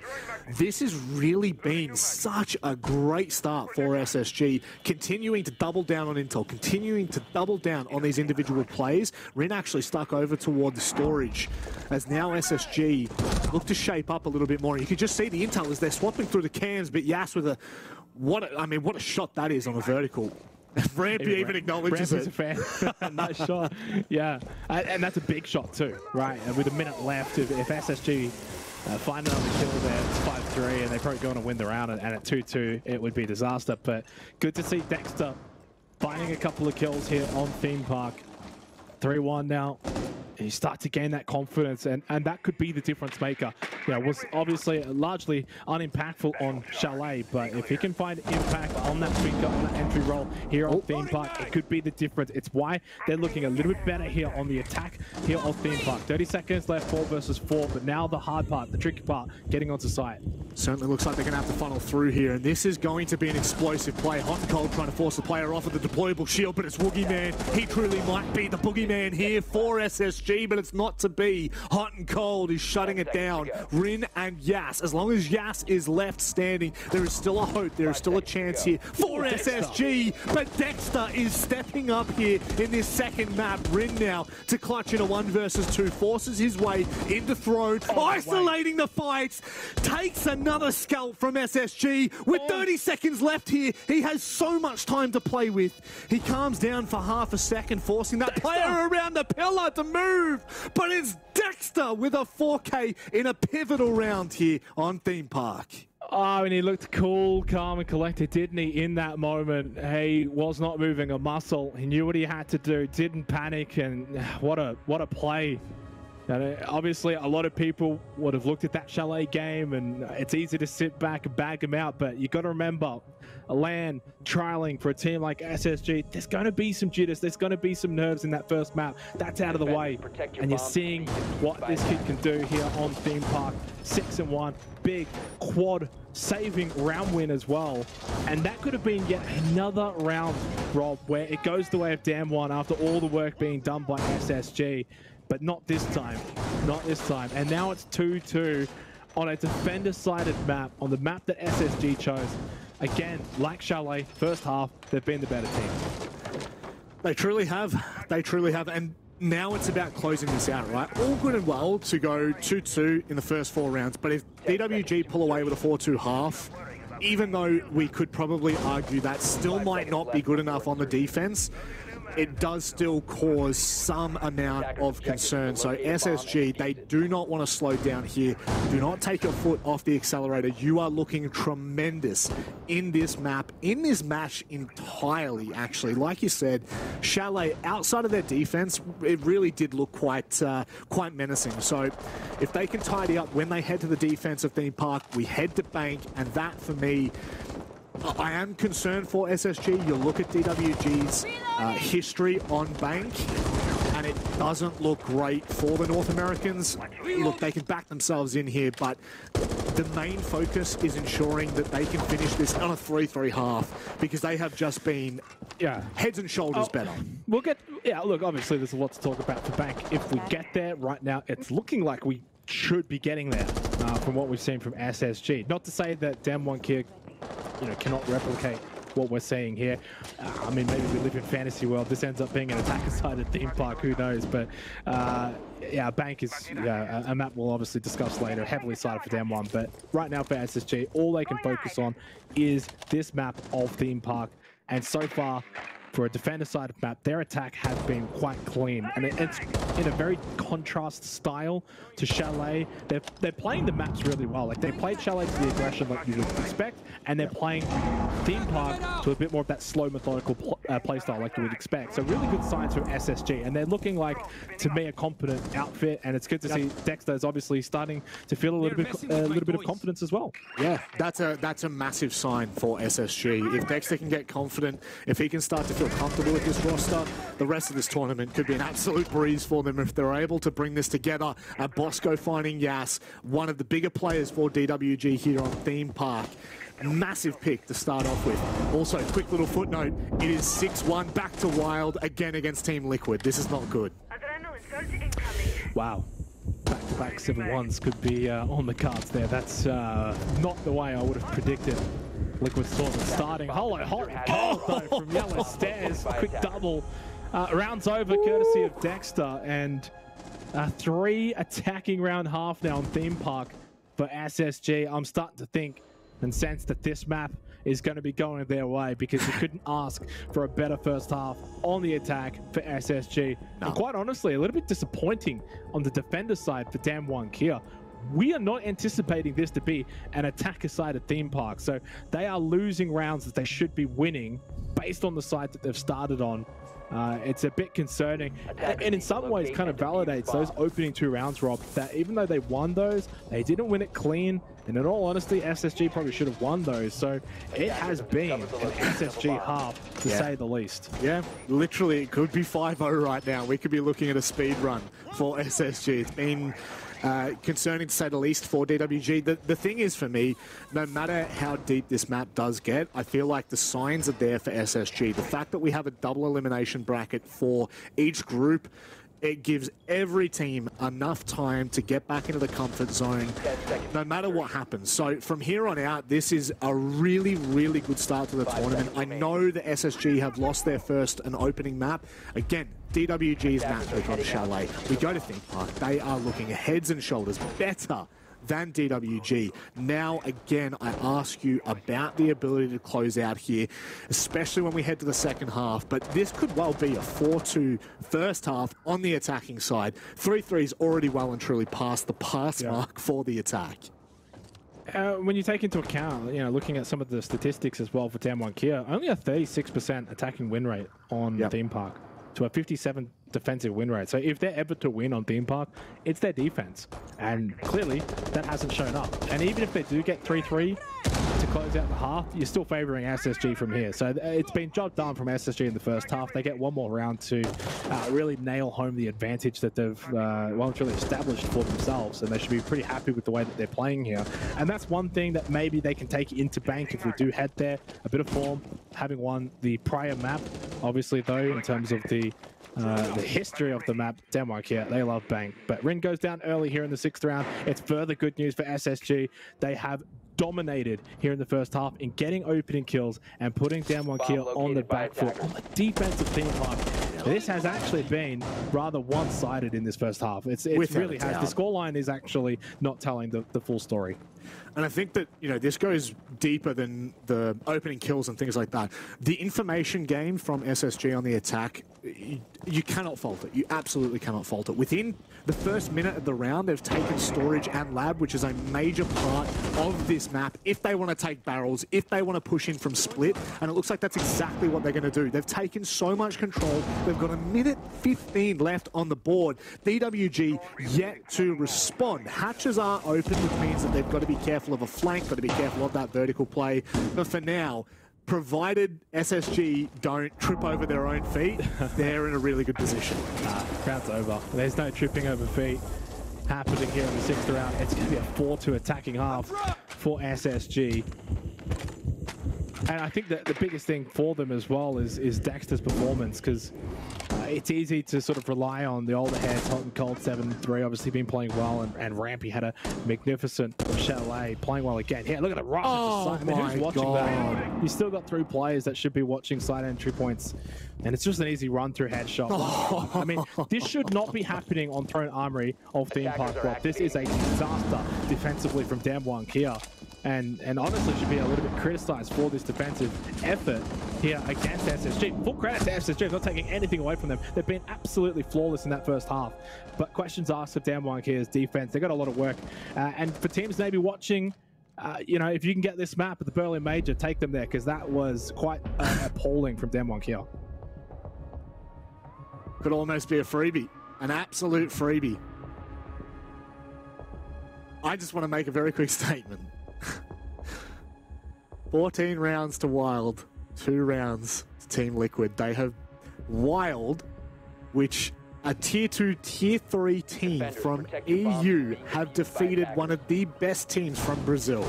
Team Liquid are now in the lower bracket of their said group. I can't believe that. That is just, I have to see it to believe it almost, if I'm going to be honest. Not just the fact that they've lost 7-1 and 7-1. Yeah, I mean, I'm a little bit perplexed. Well, obviously, we'll be able to sort of dissect that once we're done with this game, but a lot of siege still to be played here between these two teams, because it's looking very likely that we will be heading to bank, Rob. A magnificent first half from SSG on the attack of Theme Park, a defender-sided map. But who knows? Maybe there could be something still to be said in this second half. Maybe DWG KIA are going to show us this is actually attacker-sided. Maybe they can pull something out of the hat. We'll have to wait and see, because they're going to have to play out of their skin here if they're going to close out this series 2-0. For those maybe just tuning in, first map, Chalet, did go the way of DWG KIA. It was a 7-5 victory. We head obviously to Theme Park now, which is the map pick of SSG. Bank is the decider, which is heavily in favor of DWG KIA. That is probably more of their map pick than even Chalet. Yeah. Yes. This is a really big turning point for SSG's storyline in this particular best of 3, but also in the tournament. Both attacking sides that we've seen from them, Chalet, Theme Park, they've been tremendous on. Now, can you double down? Can you find the defensive rounds? Or is it going to be much of a muchness? I cannot see a world in which Spacestation Gaming don't tidy up their defense here and don't close this out. But having said that, DWG Gaming are dangerous on the attack. APAC are known for their play styles. And this is definitely a point that could turn the tide, but I am well and truly on SSG's camp. Yeah, yes, we mentioned it obviously on Chalet, plus 10 entry this stage for APAC North, 14-4. I mean, impressive stats. You've also then got Coated and Woogieman, both very good on the... Oh, is that a double Claymore from Katsang? It's not every day you see that, Rob. Maybe one, but not 2 players with 1 Claymore. He does die for his effort, but that is one for the books. I don't know the last time I've seen that. No, I'd love to see what happened then. I would love to see what happened for SSG. And that already kind of goes to the storyline we were talking about. SSG's defense, where are they going to find these rounds from? They don't want to give too much away, and they are, but Hot and Cold, he has been the standout player alongside Dexter on Theme Park for SSG. Okay. With him going down, do we start to ask the question, Xenox? If Rampy can close this out, we may be one step closer, though. Oh! Big shot from Rampy. Yeah, I know what you're alluding to, Rob, and we'll sort of touch on that after this round, but still time. 40 seconds of it as well. Coda does have actually the defuse, but he also just has Rampy's head in his sights. Well, maybe, just maybe, Theme Park could actually be turning into a roller coaster here of an attacker-sided Theme Park, something we did not expect. The stats basically say this is largely defender-sided, Rob, in pretty much every major region. But so far, it's the attack that has found success. 3-4 is the scoreboard. It's a big round win for DWG KIA, absolutely massive, and sets the tone now going into the second half. Remembering as well of Chalet. Now, Chalet was an attacker-sided map, but it was the attack of SSG, Rob, where they found all their success. Their defense, they couldn't stop anything, right? It was just all DWG KIA. They won 5 attacking round wins in a row. So it was only 1 defensive round win for SSG. That was it. So, I mean, maybe there is a way back into it here for Dem 1. SSG's defense looking like Swiss cheese. Holes everywhere. Let's hope that it does not continue. Well, in fairness to that last round, 2 players dying to a Claymore. Obviously, they want to be somewhat aggressive on the defense. They don't want to just sit on site, so you can kind of see what was the mindset there for SSG. Now, maybe you reel it in a little bit. Okay, we don't need 2 players dying to a Claymore and 2 players swinging out and looking for spawn peaks. But I think if they're going to be somewhat aggressive and in the face of DWG KIA, that can still be successful for them. And it's not like every round they're going to be down 2 players from the get-go. So no, let's not get ahead of ourselves. Still a lot of siege to be played here in the second half. But I'm very curious to see what DWG Gaming KIA can bring here. Can this really end up being attacker-sided Theme Park? I would almost love to see it. You would love. I mean, I would hate to see it for the fact that we would not be going to see Bank, but definitely it would be fun. It would be fun to see DWG kind of bring this map back. One big thing for me, SSG starting out on their defenses, they have not gone to Throne in the first 2 defenses. Instead, Bunk and then over to Lab and Storage, which, I mean, you know, make of that what you will. I do think that's an interesting choice considering the statistics that surround Throne. Clearly, they have a specific reason for this, but they need to prove to us what that reason is, and they need to do it now. You would not want to start off losing your first 2 defensive rounds. Having said that, Yas in the building, taking a lot of control off them already, and Bosco just being very careful of that storage window. It can be quite devastating. We've seen it before. DWG just walk into sight. There is no one watching out toward lobby, and Yas has taken control. DWD are taking control, and they may well take over this match. Well, I mean, it's a combination of the fact that you've just waltzed onto site, but you're also finding the kills as well off-site. So it's just DWG KIA in an absolute slaughterfest in this 8th round. I mean, there's no contest really from SSG at all. Faults in a 1 versus 4, but there's not much you can really expect from him in terms of saving the round. It makes his way over towards the bot yellow stairs in this corridor position and can maybe sneak onto site. That's an intriguing Nitrocell, but maybe he should just try and bait out a player in toilet. But yeah, Red's outside now. The round was basically over once that plane went down, and so you kind of go back, Rob, to the earlier parts of that round and wonder, how did that transpire? How do you just allow them to walk straight through on Lab into storage while also finding kills above? It's a little bit staggering. Defensively, not quite good enough there from SSG. And if I was critical of DWG's defense in the first half, well, I'll be critical of SSG's defense so far in the second half. It hasn't offered much, and so far, Theme Park is looking rather attacker-sided. I can't believe it. It certainly is. It certainly is. I use the analogy Swiss cheese, and it is. You know what? You're probably right now. I'll back you up on that one. Yeah, there's holes everywhere at the moment. SSG, they go to Throne and Armory here. We were hyping them up so much in that first half. We thought truly that this was going to be a defended-sided Theme Park. All of the statistics are trending that way in pretty much every region. Not only that, you look at the bans, there's nothing to suggest that defense would be harder. If you look at 57 rounds in the NAL for a 60% defensive win rate on this map. So I'm just going off really the statistics. Now, and you may also say, well, obviously DWG KIA is not in the NAL. Well, if you've got, I mean, it was only played once officially, but in that one game of 15 rounds, 73% defensive win rate. So both of these two teams, and obviously for us from APAC South, we know it's also defender-sided in that region. So across the board, this is a map that we are a little bit perplexed as to what's happening right now. Is it a matter of both teams are just really good offensively and their defense needs work? I mean, it's hard to say. But right now, though, the pressure falls right back onto SSG. This is a best of 3. You've already dropped the first map. Now it's 4-4. So now we start to really get serious here because you've just gone from a really good first half. You can't be throwing the second half.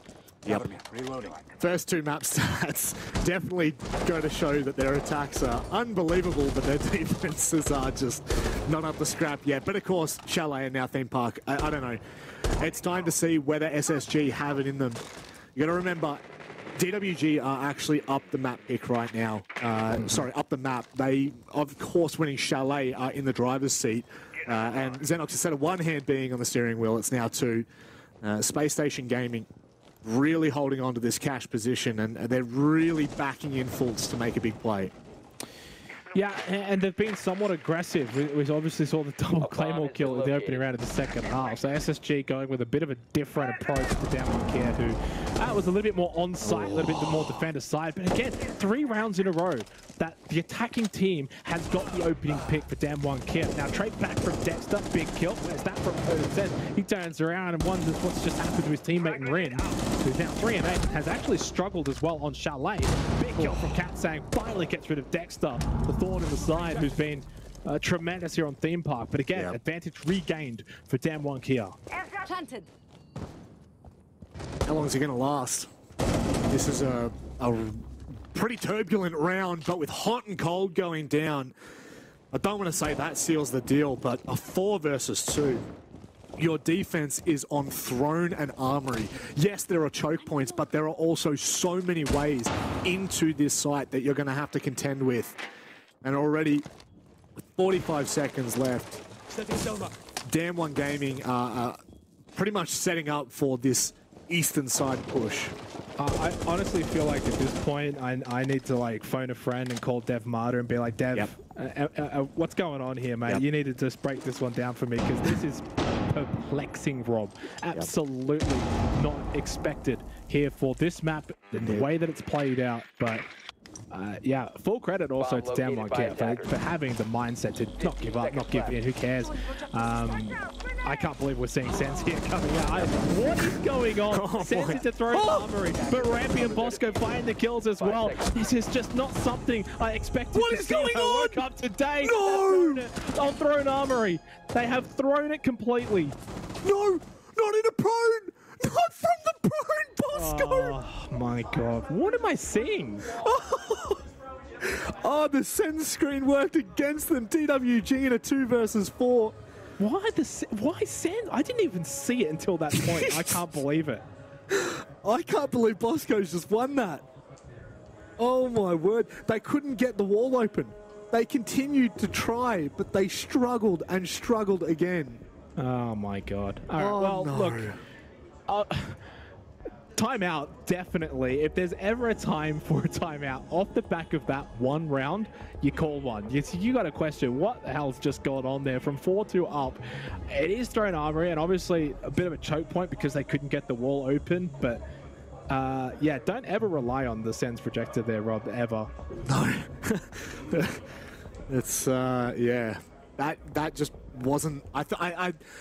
You can see what the intention is behind it, and you can see that, you know, there was so much thought put behind trying to separate Armory from Throne, but it really just allowed them to run havoc. You have to give props to Bosco there. That was... And Rampy. And Rampy. Rampy obviously causing a lot of havoc coming through and back and forth through the screen there. But really, when you think about the play that Bosco made, sitting in behind the chassis and just kind of prancing and dancing around that, so hard for DWG to deal with, especially once again with the time. But that's a really, really detrimental round for DWG. The timeout kind of doubles down on that point, and now SSG, they could well take this game back. Yeah, well, let's not probably get too ahead of ourselves anymore, because I'm probably you know, guilty of doing that off the back of that first half. I was assured, Rob, I was like, no, this is it. We're going to bank. But yeah, one round, and from what we've seen in this series and in this map, so far attackers have just been outright better.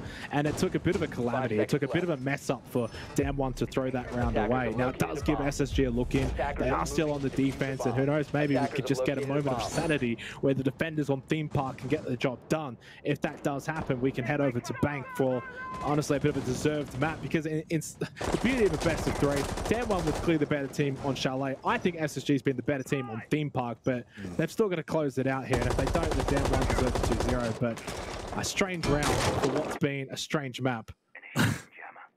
Very strange map indeed, but I mean there are quite a few takeaways here. Probably the biggest one for me for SSG is Dexter coming online. Dexter has gone from 1 kill to 11 kills in just one round, and we're still not even done yet. That pick onto Yas as well, that is a really, really big takeaway. The Jackal going down, the SSG roam is now free. So where DWG go from here, they either have to find a pick within the next minute, or they're going to have to shape up for, you know, one of those 4v5 pushes with little to no kind of intel.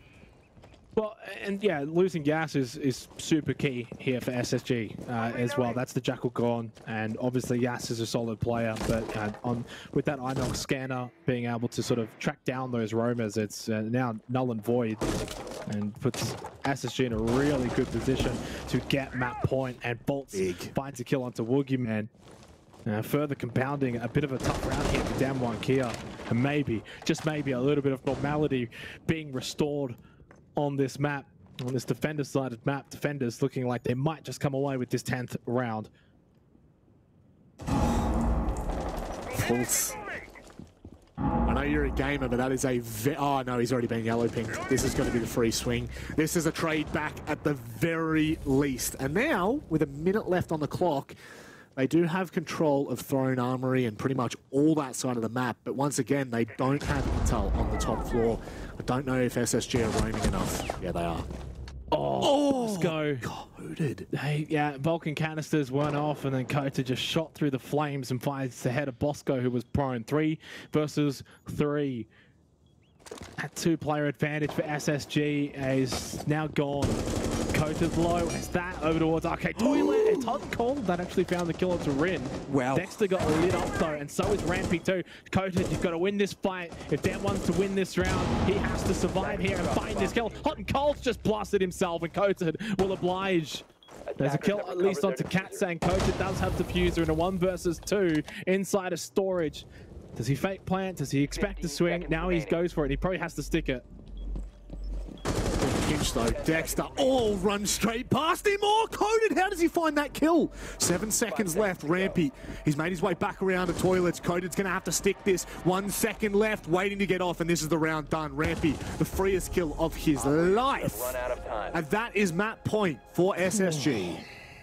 That's showing you how to play it though, Rampy. Cool head, under pressure, understands the situation, knows that he can't get off of the diffuser at that point, plays to the time and then just rushes back in, knows where he is as well. They have the information. Really well played from Rampy. Dexter just got a little bit aggressive, did get punished, really nice shot, and in the end, not a bad effort, but map point for SSG. 6-4, being the better team here on Theme Park. They, at the very least, need to give themselves that opportunity on Bank in that third map to come if they can close out here. 2 rounds though for Damwon Kia to maybe send this one to overtime, but the last 2 rounds have not quite been as clean, I think fair to say.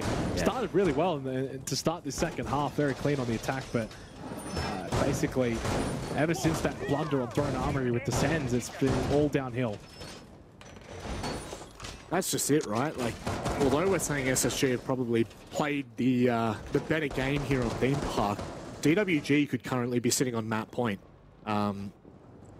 That round Throne Armory, you can throw that away. A 4 versus 2 is not something you really should be losing, but you can't think about it too much. That round then, though, from a 5 versus 3 back to a 3 versus 3 for DWG, that could have been really quite a pivotal round for the momentum of this game, and it's not to be in favor of DWG. Closing this out now and heading toward Bank, I think opens this series up completely. You reckon? I think it does. I know DWG are really strong on bank, but I feel like if SSG can gain back the momentum that they lost, yes, their defenses they've not been great. There's just you can't be, we can't be rash about this. Their defenses have been horrible. I'll leave you with a teaser here, Rob. Obviously, Please. You've seen the stats: 7-1 for down one on bank. But guess what? That one is their last one on bank when they lost 4-7 to Spear Gaming. So maybe there is a prime opportunity for SSG to make that 2 losses in a row for down one. So yeah, very much could be on the cards. And yeah, I agree. I think you get to bank, you take this map out here on Theme Park. You've got to back yourselves in and give yourself a chance. And I think that they'll be right in there with the fight. And look, they've been so good on the attack. I think bank's another map that could really play into that as well for SSG. As we're not done yet though. Down one Kia. If they can clean these rounds up a little bit, I can still see them send it to overtime. I'm not off them just yet. It's always hard to count out DWG. They've pulled out some magical stuff in the past. This will definitely be an opportunity to do so. Minute 30. Longest defense. They can take control of break. It puts a lot of pressure onto SSG. And they're really starting to pinch all around the map. If they get Cafe and break, really SSG struggle on site to hold, and hot and cold going down now gives an opportunity. Rampy with a very quick trade. And there's probably 20 seconds left in this. Yeah, it's maybe not complete total control of break, but there's they feed in there and they're getting control of it. And again, that LMG of the Finker, so strong. Coda putting that one to really good use. 2-player advantage. They have faulted from this position before. That was on throwing armor. I don't think that will be the case here. And not only that, they're on site getting the plant down, courtesy of Katsang. It's looking very likely that we will go 5-6. And Damwon Kia will give themselves a chance to send this one to overtime, unless Fultz and Dexter can pull off a miraculous comeback down 2-4, and Dexter's got no health as well. I don't see it happening, Rob. 5-6 is on the cards. Certainly is. Fultz going down pretty much ensures it. Lovely shot from Dexter. He is looking like a man on a heater. He's got a lot more to do though. This is the issue. As much as he might be able to hit another, there's just too many angles to deal with. He's on, he's flicking all the angles, he's pre-firing, and then just gets shot in the back. Yeah, that's not a bad effort. And he's been really good to watch in this map of Theme Park. Obviously the first half, I think he got out to like 7-1. He had that big quad round as well. Basically a match round, a round won by him as well on a solo perspective. But timeout called, rightfully so. 5-6 scoreline, chance to go to overtime. One more chance for SSG to close this one out in regulation and send us to a third map. I feel like if we do go to overtime, I'm still 50-50. Yeah. I don't even think starting out on the attack or defense is really going to favour anyone. I don't think it'll matter. You know, like if we'd gone to overtime on Chalet, you would have said whoever starts attack wins the game. But this one, I'm definitely not convinced either way. All the defenses have been lackluster, and really, this could have been like a 90% attacker win rate percentage on this map at this point. Well, I like that because it's always devil's advocate. Is it the attack has been great or has the defense been bad? I think maybe there's a combination to both, because I think when you 100%. Take into account the subsample of having seen Chalet, where both teams attacked really well and defended a little bit poorly, the fact that there's actually been a correlation here onto Theme Park suggests to me that I think both teams have actually attacked really well, and yeah, defense has actually been a little bit questionable. So I think you can go with that one. Attackers need to locate and defuse bombs. On the ultimate round before we either close up and head to bank, or we go to OT, which I feel would be a fitting way to finish Theme Park. Attackers have discovered DWG have to attack the site that cursed them the most in the previous round. The one thing for SSG that they, I think, just had a varied amount of success was this hold up in cash, this extended roam. I wasn't the biggest fan of it. At the very least, Dexter did find a trade eventually at the top of Dragon, but it just didn't feel like it had the substance to it that it should. Granted, this time there could be a really good opportunity. If they can find an opening pick at the top of cash, if they can deny DWG early entrance into the top floor, really it makes their life quite complicated. So from here on out, we're probably looking to that to and fro game. I'm very excited to see what SSG have on this defense. Someone's already into the building. Well, history right now is actually Someone's already against SSG. Someone's already in. What are they doing? What's going on? They just walked straight past Rampy. What? Gold. It's almost like they've left auto run on and they've just got off their computers and ran away. What's going on? They've just walked straight past SSG, who have not made a peep, and then just shot them in the back. Easy two-player advantage start for SSG. Well, I was going to say history against SSG because DWG KIA has never played Theme Park and not gone to overtime. Every time they've played this map, it has gone to overtime. But now, well, I'm starting to think history doesn't mean squat. And SSG are just 3 player kills away from sending us to bank. I am really confused as to what I just saw. Yeah, it feels like they thought they had intel that was sound, and clearly it wasn't. But this is where things get dangerous. Coded finding hot and cold, they now lose control of barrels, and they still do have somewhat of a way in. But without the hard breach, I just don't see this happening, Xenox. No matter how much I get on the train of kills or space being taken away from SSG, I think SSG can just double down on site. Well, they have to at this point. I mean, time as well, a factor to probably do so. Minute 20, generally with that left, at this point you probably just sit on side anyway. The only concerning thing for me, if I'm SSG, is the fact that they've still got Coated alive on that Finca. Still want Adrenal Surge as well, so he can get back to full health, but that LMG pushing into sight, he's just going and got Diffuser. I mean, there is good win conditions here for DWG KIA now. 3 versus 4, minute left, you've got Diffuser. The Finca's still alive with the LMG.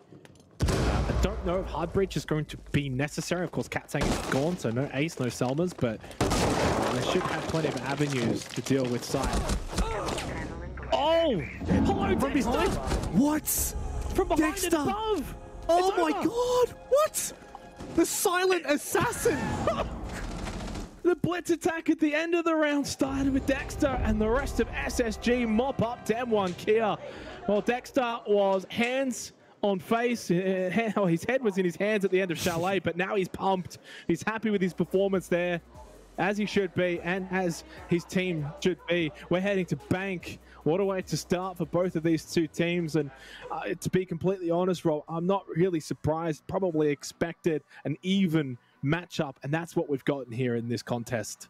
Yeah, I am happy with the performance that we've seen so far from a number of players on SSG, like on Bank. You know, on Theme Park we're talking about more. So the likes of Dexter, Fultz kind of coming into it as well. Hot and Cold had an unbelievable match. It was a team effort. It was a team effort in the end. Look, it is, and I also need to probably ask questions to DWG on that last attack. It felt like everything was kind of lining up until it wasn't, and it was what perplexes me the most is it was the Yana player that was sprinting into sight when, you know, you've got the ability of the Gemini to do that for you, to drone ahead, regardless of what happens in that final round. A very interesting theme park. That was probably nowhere near what we thought was going to happen. I mean, does that play into what happens next on Bank? I don't know. I mean, Chalet kind of played out the way you would expect, right? So you've got one map that played out to the attacker's favor and it went that way, and then one map that probably didn't play out the way we expected. So maybe you've got a little bit of A, a little bit of B. All I know is that you've got two teams that I think either team can beat each other. We've seen that, obviously. We go to Bank, and we'll touch on it, obviously, after the break. It does maybe favor DWG KIA, but SSG's got the momentum. Certainly do, and that could be dangerous. That well and truly could be the difference maker. We're going to go to a short break. When we come back, it is the final map of this best of 3. It's Bank. 5 seconds to go. A bomb has been located.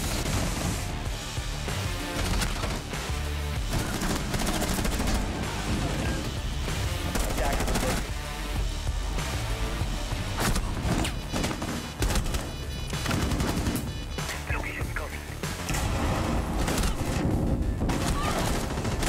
Attacker's bomb diffuser has been dropped.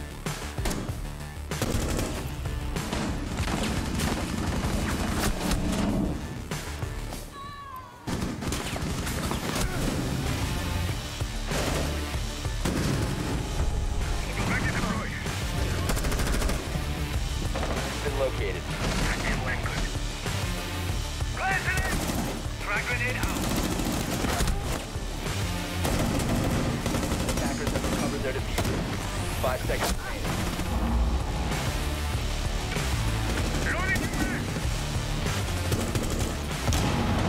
Attackers have dropped the bomb diffuser.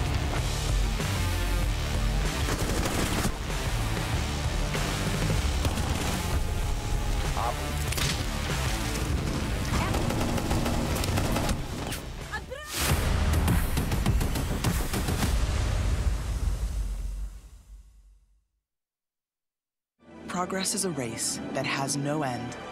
After every finish line, another challenge awaits. How can we continue to push innovation in a sport at the forefront of technology? This is how.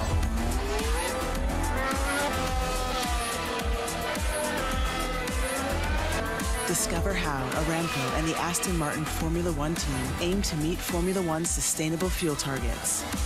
Aramco, powered by How.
Well, the first two matches have been nothing short of entertaining. 2 7-5s to kickstart these, I would say, tremendous series.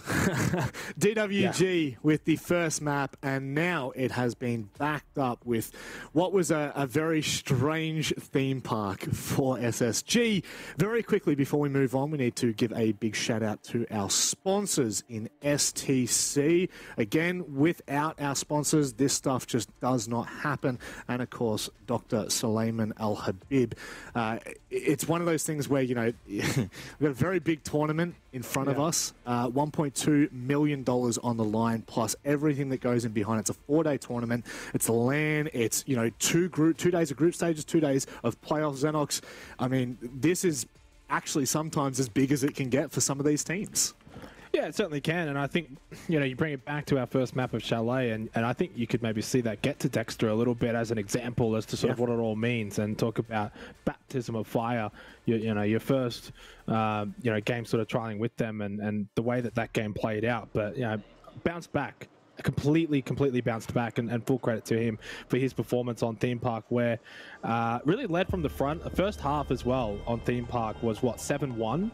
Off the back of that Chalet performance. So for all intents and purposes, and you could see what it meant to him as well once they had won. You know, straight away got up and started hugging his teammates. After Chalet, it was, you know, head in hands. So big turnaround for not only Dexter but also for SSG. We head to Bank now, obviously, for our third map of this series, and yes, we've spoken about the advantages that DWG Gaming KIA have. 7-1 is their record on Bank.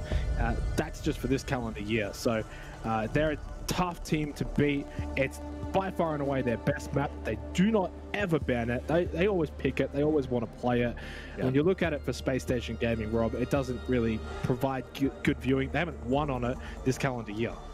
That's like straight off the back, stats are pretty dangerous for SSG. But again, we were talking about that in the last map, Theme Park, and look what happened. You know, it's a massively defensive-sided map in pretty much every region around the world, but yet somehow it ended up being attacking-sided. Now we go to Bank, and the big one for me that I'm looking at straight off the bat is bans. We see the Finka banned, and we see the Dokkaebi banned. So I mean, the Finka ban I can definitely warrant. Like, that has been for the last, what, 12 months, even 18 months it feels. The Finka has just been an absolute rampage for a lot of teams. But the Dokkaebi ban coming out from SSG, wonder maybe if it could be a targeted ban for DWG on this map. Again, knowing the information that we have going into it, we have so many VODs for DWG, whereas for SSG, not as much. Maybe SSG are coming into this with a game plan and have already pre-prepped something for DWG Gaming KIA. Yeah, and look, obviously we're always going to bring up the stats. We're always going to talk about the stats, but I think we can throw some of those out the window here. Off the back of the first games that we've seen in this series, I'm prepared to give SSG full faith that they can bring their attacking prowess here to Bang and find themselves in a really good position at the end of this first half. And if they can do that, then it puts them in a position to win. So obviously on Chalet, their attacking half, tremendous. Even on Theme Park, their attacking half was really good. And they go straight in as well, ramping into CEO on the Amaro. And this is what I expect from them. A lot of aggression, fast-paced attacking gameplay. We saw that on Chalet. It worked out really well. When the game slowed down, it favored DWG KIA. So SSG need to know that and play into that. SSG's prep phase droning is out of this world. We've seen it on the last two maps, and now, I mean, that is a huge indicator, being able to send it in as rampy without anyone contesting. You know, they're very well prepared for what they're trying to achieve here. But now this is when things get interesting. We're past phase one of the round. We're now getting into that middle portion, and this is where really, you know, SSG's attack gets tested quite dramatically. So DWG not at all playing with any type of roam. They are playing with an extension into archives and towers, so that's something SSG are going to have to deal with. Yeah, but it does give full vert control to SSG, but you know what they do with it, I mean, I don't think they're really well equipped for that, right? They don't have a buck, they don't have a sledge, so it probably actually favors DWG KIA the way that this is set up right now. A minute and a half remaining. There's been no confrontation. There's been really not a whole lot of work done by SSG. They're only just now starting to realize that by getting that vert control above in CEO office, that they're not really getting much from that. So this is a bit of a nothing round and has fallen short for them.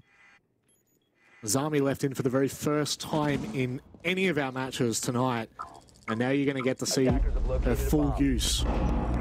E1D roars out, but there's really no much more intel than was already gained. That was a really terrible English sentence, but moving forward, Fultz with the opening kill down in the basement.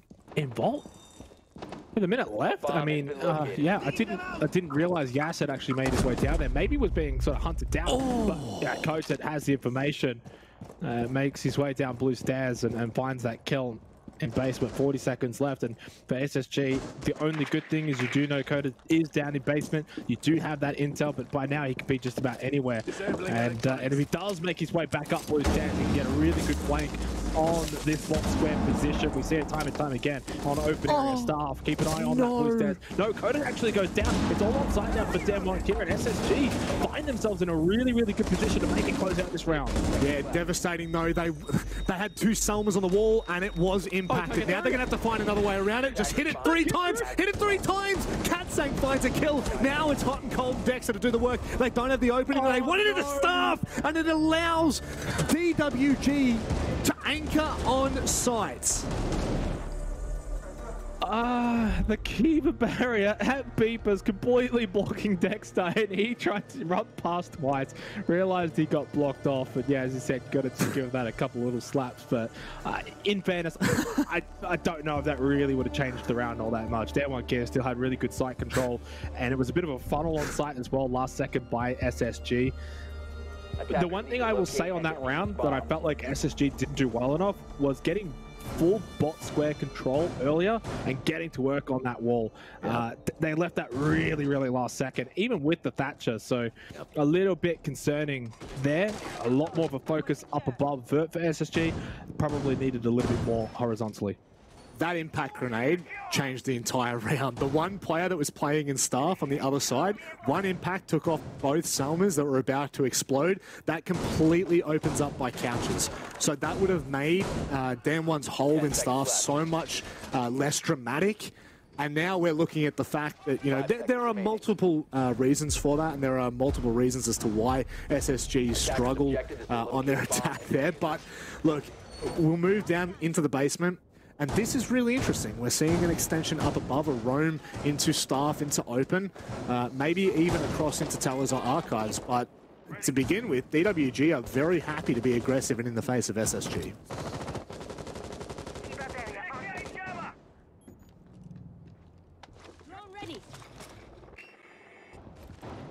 Yeah, and potentially they need to be as well, because SSG, their aggression on Chalet was not met the other way, right? DWG KIA were pretty firm on-site defense, a lot of run game, and therefore I think they really got punished for it, even though they did end up winning the map through their own aggression on the attacking side. But the other things to also keep in mind, that's a defensive round win early here on Bank, so if DWG KIA can continue to sort of rack those up, puts them in a really, really good position.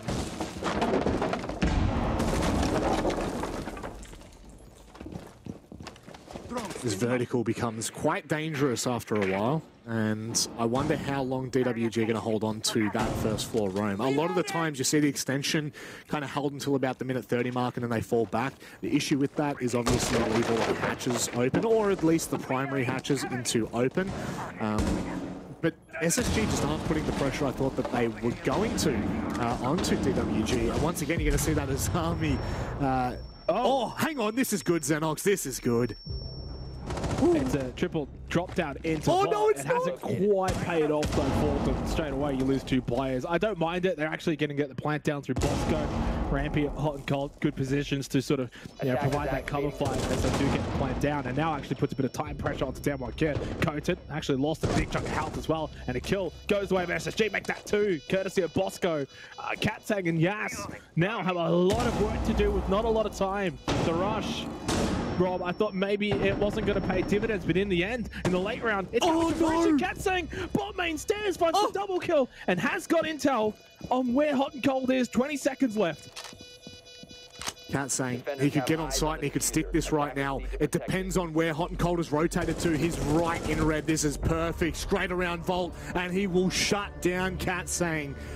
A tremendous round from SSG. It looked worrisome in that mid-round, but what a call that was to drop straight into Vault. And we don't see that ever. I mean, I've personally never seen that rush attack. It's, I mean, smaller sample size. I mainly just look at APAC South and a bit of North, but we tend to see the stalemate happen over towards server room and fighting for CCTV. So, I mean, look, that is something that I was not expecting, and I don't think DAM1 were expecting that either, Rob. And yet, the fact that as soon as that hatch drop happened, Demon got 2 kills. Straight away I'm thinking, oh, it's just a blunder. But no, you force your way through, you get rid of that defender that did maybe find a couple of kills, you get the plant down, and then they're in a beautiful position to make sure that the retake is not going to come to fruition. Obviously a bit of individual performance from Katsang to maybe get a couple of kills bot main stairs, but still, big round win for SSG off the back of that opening round. That kind of round that we just saw from them is what we saw a lot of on Chalet attack side as well. That aggression, them setting their own tempo and playing to their own game style and not allowing Demon Gaming's defense to dictate the game. Well, that's just kind of like what happened in the first round. Yeah. Yeah, that, I guess for me that's the issue with that extension, right? You kind of leave simple siege to be the best siege for SSG. Whoever makes that call, that is a fantastic call, you know, and it's quick, it's smart, it isn't delayed, and it just gives DWG so many issues on that retake. They're just not in a position to trade out on site or anything like that. You can find the opening kills, but from there, that's where things get hot and heavy, and it's exactly what happens. Now we get to see SSG's attack on CEO. Obviously, there's no cheese strats there where you can just drop a hatch and in you are. Oh, you've just shot your own drone out, but that's okay. We won't worry about that one. Again, a lot of intel. Yeah, one thing that's already sort of caught my eye here is the defensive setup from Demon Gaming is something that we tend to see in APAC, but the attacking play from SSG is not. Also is actually an operator that sees a lot of play because of the Talon Shield. Opening up site, getting that plant down with the Talon Shield, and then playing off the Repel. It can be quite strong. All you have to really do is get top square control as well, Rob, and then clear out probably stock hallway. So we're not really going to be seeing that from SSG. A large emphasis instead on the Repel and on the Candelas of hot and cold. Now they do get the opening kill on Turin, and they can obviously just repel straight into site. Bosco makes his way to the bottom chassis, inside of CEO, getting that plant down. If it's successful, the round will go to SSG. You cannot get the retake with the repellers still up, and they also got 2 kills plus plant. That's the round, surely. Even if Coded finds another 2 kills, it's still back in SSG. Simple siege is good siege, my friend. It doesn't make a difference how you put it. SSG and not overcomplicating these pushes. Rampy, finding Coded. That is seriously the nail in the coffin at this point. Katsang and Woogie Man left to clutch up. 2 versus 4. Time is dwindling. They've got less than 15 seconds to get on that kit. And with Dexter shutting down Katsang, it's all done and dusted. Right that one off. SSG with a clean repel in and an even cleaner hold. Yeah, and that round to me kind of highlights the difference potentially in regional metas. I think the way that Demon Gaming KIA set up, they set up perfectly, but they set up for a top square push. They didn't set up for a repel. A lot more emphasis on stock rather than CEO windows. You know, if you want to defend what SSG just did, you'd probably bring the castle. You'd barricade windows up. You'd make them commit more utility. So quite a contrast in the way that Demon wanted to defend for what they thought would be an attack that did not eventuate in SSG. Well, they understand that straight away. If you're going to be seeing a lot more of the defenders basically stop hallway, janitor side, etc., and not on site, repel in, Candelas, flash, plant down, plant goes down, you're never going to be getting the retake on the repel game. So we head back down to basement, and again, really, when you think back to also the second round with that rush attack through Vault, we don't see that in APAC, and that's the same for Demon KIA. They would be expecting a server room push. I think the clear difference here is SSG are just reading what DWG are doing, and instead of doing what a lot of teams... I mean, I really only want to talk for APAC here because, again, I'm not the expert in EUL. I don't know enough about NAL to really comment on how they play, but in APAC, it really is about playing into that defense. It's about playing around what the defense has brought rather than seeing, okay, where's that hole? Can we make this simple? And you saw it, round 2. SSG, they see the big blaring issue, which is that extension above. Now, if you try to fight that, you're going to have to fight that horizontally because vertically you can move around too much in staff, in open.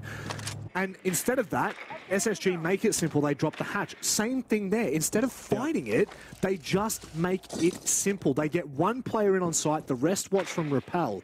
And I'm really curious to see how DWG fight this kind of, I would say, counter-stracking from SSG. How are they going to continue to hold on to this, I would say, defensive-sided map? At the very least, I feel like in APAC, it definitely tends to trend that way.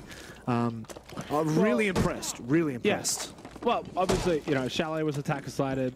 Theme Park is supposed to be defender-sided. Turned out to be quite 50-50. Well, Bank is very much 50-50. If you look at the NAL, 64 rounds, decent little subsample. It's quite literally 50% win rate, defender-attacker, right? And also for APAC North, 43%. Defender, so it means 57% obviously for the attackers. So for the most part, I would look at this match, I would look at this map here as being rather 50-50. That's good signs then for SSG, and even further good signs there. Dexter on main stairs fights the kill onto Yas. He's 4-2. Bringing that form from Theme Park over to Bank. And honestly, when he's firing and all five are firing for SSG, they've been the better team in this series. All five are firing for SSG and all five for DWG are struggling. And that right now seems to be a very clear difference maker. Dexter finding a kill off screen with Hot and Cold doubling down on Blue. This is going to be another flawless round. SSG are looking phenomenal on these attacks. I don't know if DWG have a response to this. I don't know if they can answer back. Oh, those are big words, Rob. I'll play devil's advocate as always and bring us back to first half Chalet at the start of this series, and we were saying pretty similar sentences and had similar thoughts. It was a very, very dominant first half on Chalet from SSG. They were up 4-1. They even got to 5-2. And what happened? Second half, DWG KIA, they also brought the attack. And I think we might see that here on Bank. And you might actually end up throwing that 50-50 out the window and look closer towards an attacker side of Bank, like we have generally seen in the APAC region, especially APAC North.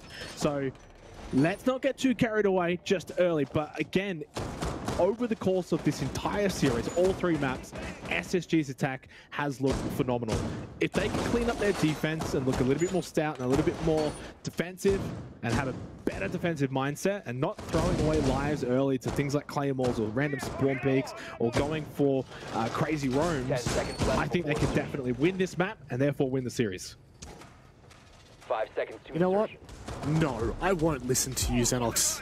I will continue to ride this bandwagon on SSG. Right, mate. No, it's more than warranted. Tempered expectations here as we head to the second half is important, especially after what we've seen so far. Then it really will become about, you know, that the last two rounds for DWG here. They just haven't looked up to scrap in the last three defenses, but the first two, I would say, there were very clear reasons as to why. That one just really felt like SSG ran all over them and even played into their hand of where they wanted SSG to attack. But with this round now, it is so important that DWG do not go down 4 in a row. This hold, it's not easy. It's not an easy hold, but this is the one successful site that DWG have had. And it worked on the back of a little bit of an extension into archives and tellers, and then obviously turtling down on site.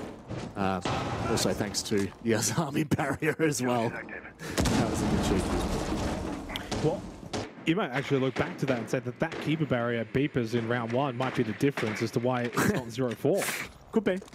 You know, very well could be. It was not a very clean defensive round win for DWG KIA. The only round win that they've had so far here on Bank. They are on the defense though.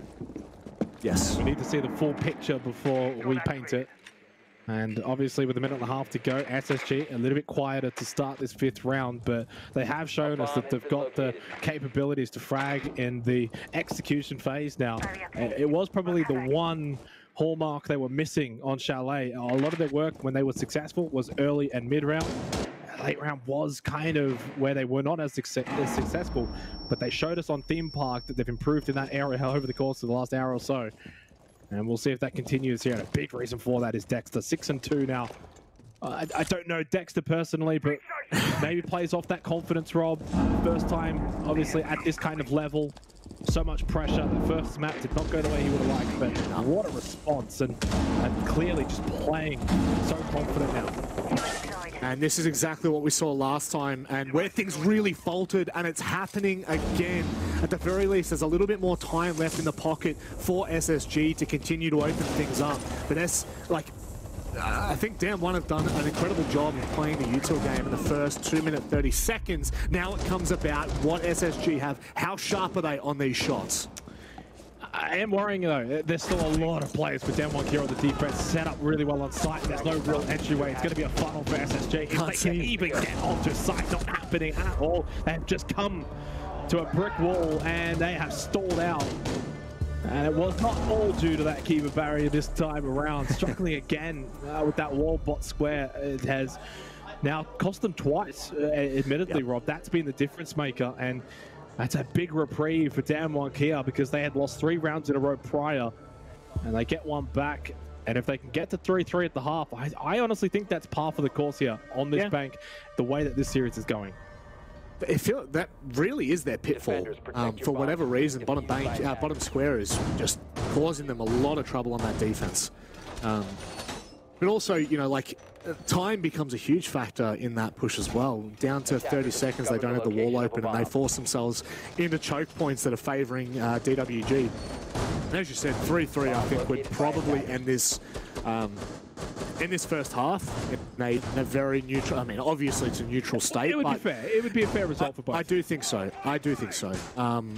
But this is where we saw, you know, SSG once again just completely ignore that extension into stock and roundabout into janitor. I mean, there was no one actually in janitor watching that rappel in, which I think was a really big downfall for DWG. And they won't make that mistake again. I'm absolutely confident that no matter the mistakes that DWG have made in the past 3 rounds, they will not come back to show here. They are a team that is quite resilient and very quick to adapt.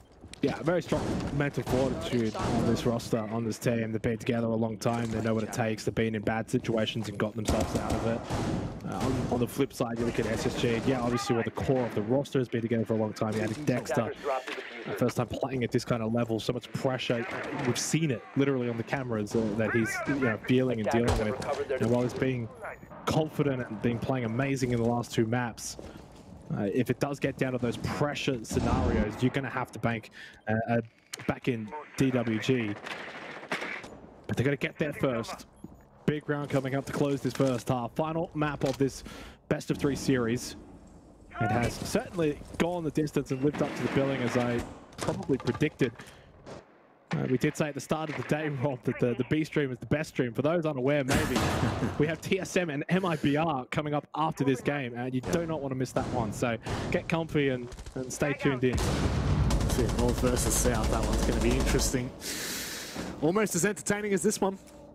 I don't know if you can really top this, though. 2 7-5s, and now we may well finish this half 3 apiece. If we do so, I do have some reservations for SSG on their defense. Those keeper barriers are causing Bosco and SSG a little bit of an issue. Like, you throw out the Salma to just get rid of it, and then it's just like, oh, another one pops back up anyway, right? So it doesn't really matter in the end. He's still got 2 more keeper barriers in his pocket. Yes. Minute 15. If he can block that off for a little bit longer, that's going to deny that rappel position. And it's such an important position. Dexter loses his life to Coated. Boogeyman does die to Rampy, though. Minute left, 4 versus 4. And this might open things up a bit. What is Woogie doing? Woogie's gone to go for a jump out on the rappel. And that's where Rampy's caught him. And now this is a pretty pivotal fight. If Fultz gets up here in the face of DWG and cannot convert the first kill, there's 2 players that are playing side by side that will be able to trade out. Coded, he'll find the first, but it is SSG once again that are pulling through in these late round fights. And yes, that is so unfortunate. A huge turn of events. SSG take the first half 4-2. Yeah, and deservedly so. I mean, that was probably one of the rounds that SSG were not as clean as we've seen them in this entire series, but they still get the chocolates. It deserved as well.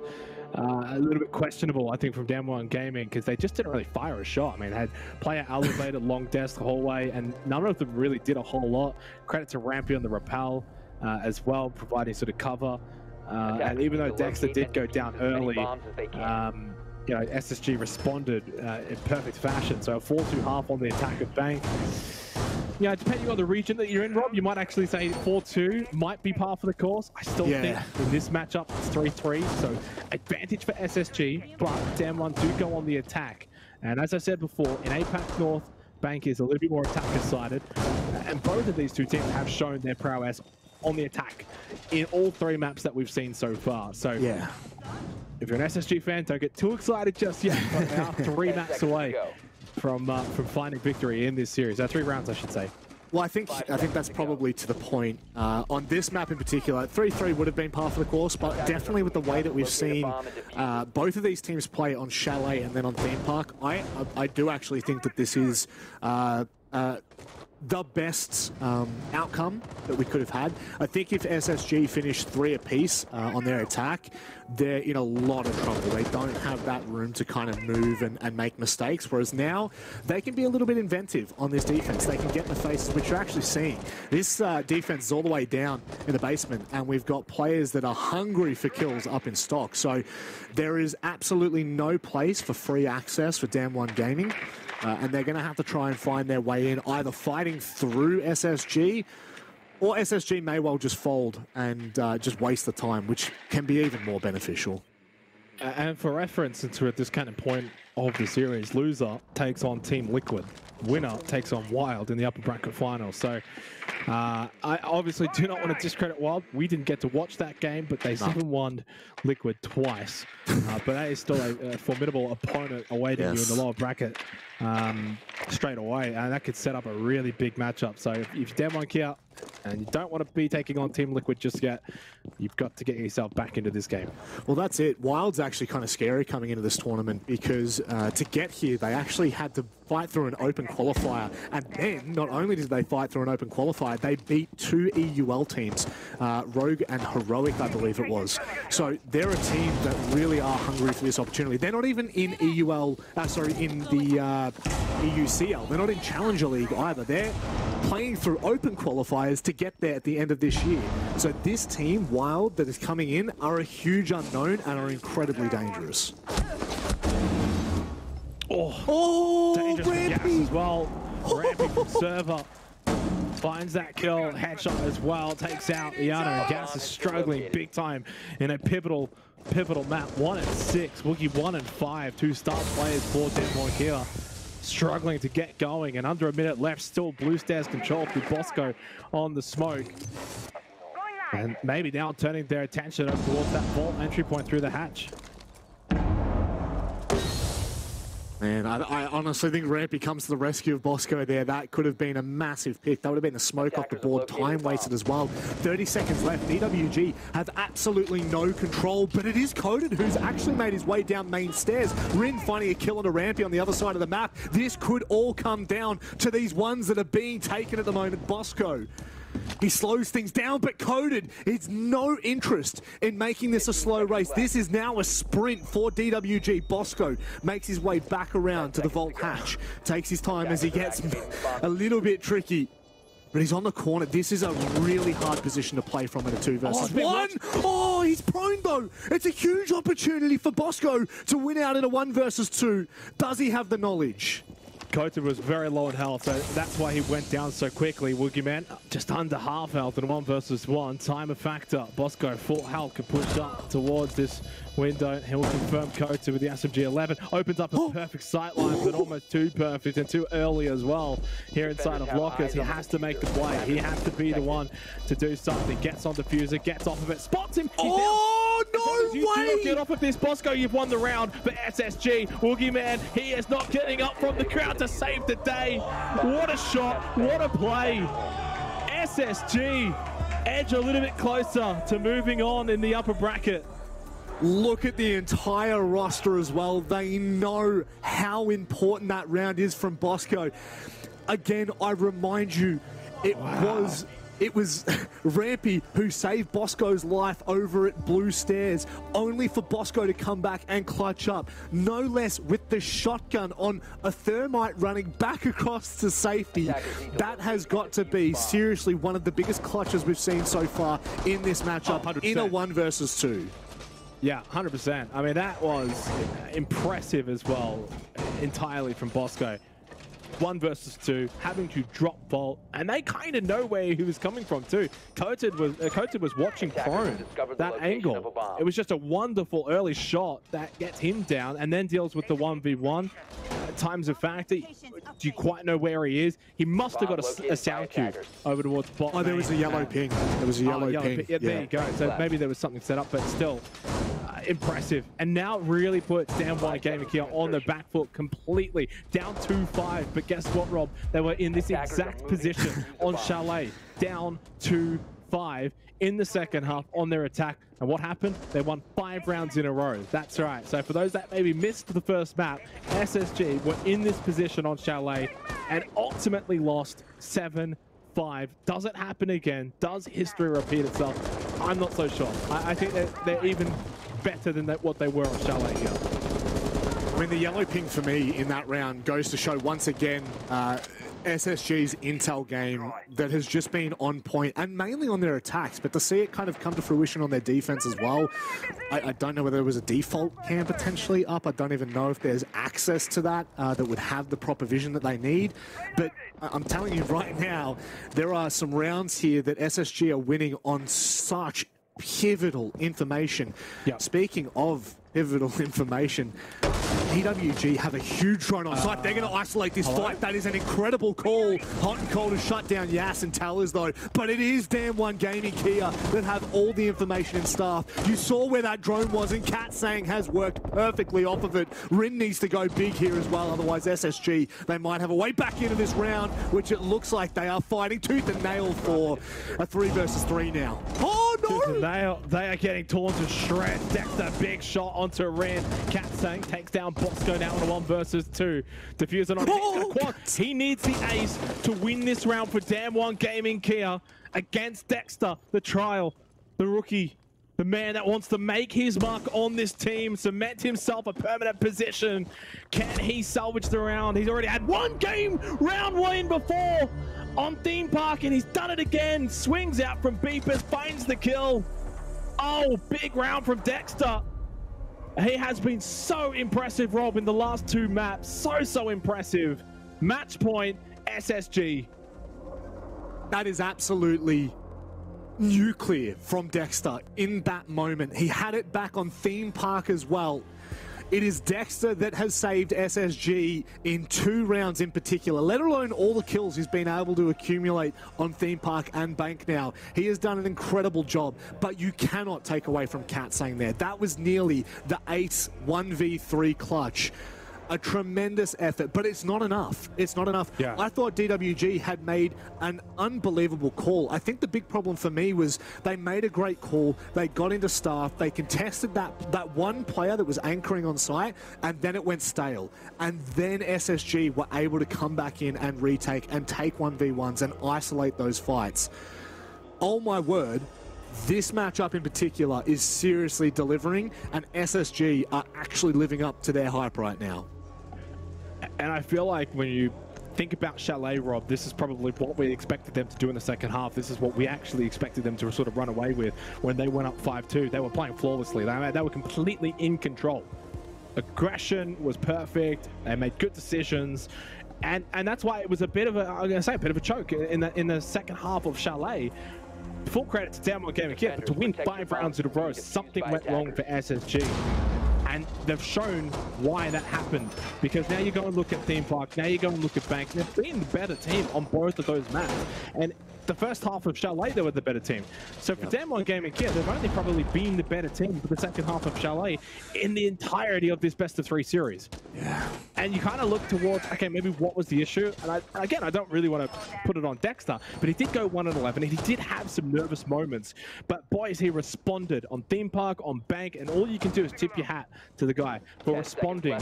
Maybe you didn't have the start that you wanted. You would have been obviously going to sleep last night thinking, big game tomorrow, I want to start well, and he didn't, but he responded, bounced back, and that's a sign of maturity. That's a sign of a player who's going to have a future at the top level. 9-5, dominated on Theme Park, wins them that round, match point, and I think DWG Gaming KIA, as strong as they've got mentally as a team, they're just not playing as good as we expect from them. 1-7 from Yaz, 2-6 from Woogie Man, not really offering anything here on Bank, a map they've had so much success on. And for the first time this calendar year, they're about to lose on Bank back-to-back times for the first time. I mean, that is staggering. I would have backed in. One record. Yeah, I would have backed in DWG every single day on this map. And it really, honestly, I think you look to SSG's attacks, and really there were 3 rounds in there that were picture perfect. Like, if you wanted to show a new team how to play Siege, you know, at a high level, you go back to those middle 3 rounds that they were able to take on their attack, and you showcase why they're so good. Now you've got 2 back-to-back clutch moments where SSG members are standing up. This is what makes a team like a champion team. This is where teams can really start to turn around their own storyline. And I mean, speak about a team that needs to turn their storyline around. It is SSG, and boy, are they delivering here at G8.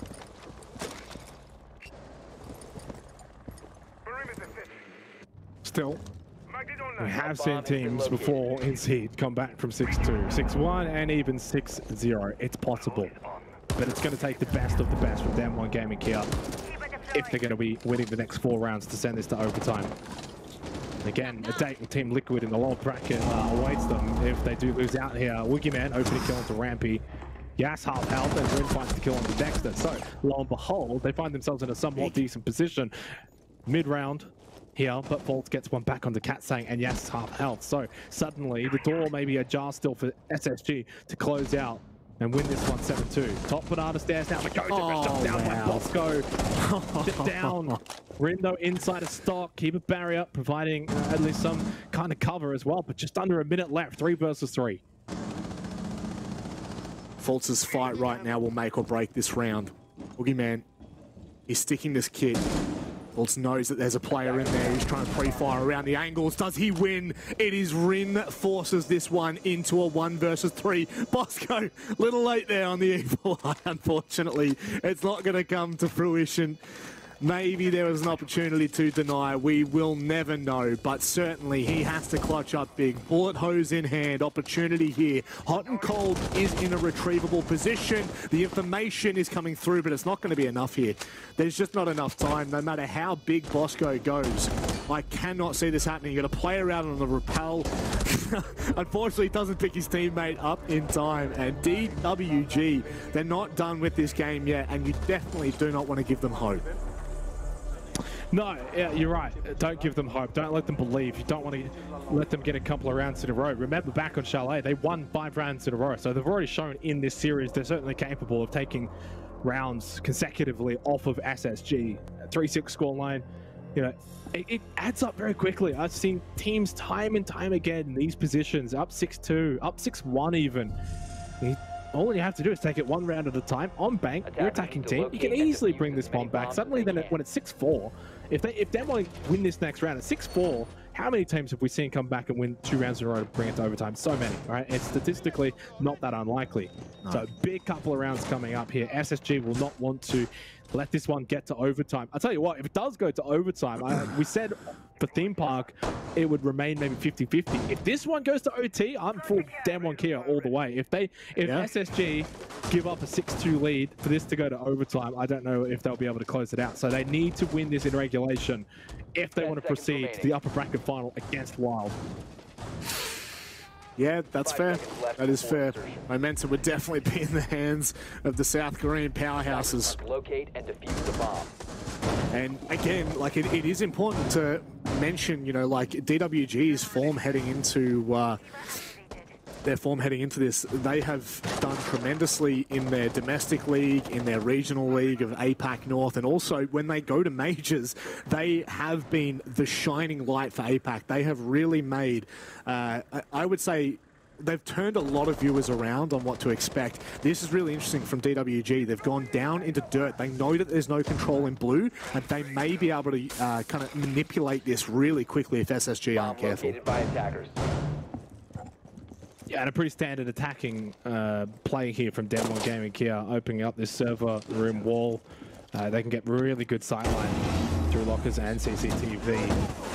Ectothermic as well can open up the walls close to the stairs. Now this though is something we don't see. The straight push in from Woogieman with the suppressive fire. He's baited that gas babe is so not even remotely close. It needs to be essentially enveloping the doorway, like that second one, but too late. Plant goes down, and this is a very tricky retake now for SSG. That is such a quick round for DWG Gaming KIA. 5 versus 5. They cannot be losing from here. Surely not. Information as well for in. They know that there's a player regressed up on the chassis. This bomb is in an irretrievable position for SSG. They have to try and fight, and they're not being given a single inch. DWG are ensuring that SSG have a bit of a hard time closing this map Bosco? out. Bosco, he's going to stick this the whole time. Provided DWG are not in a really difficult position, they will win this out.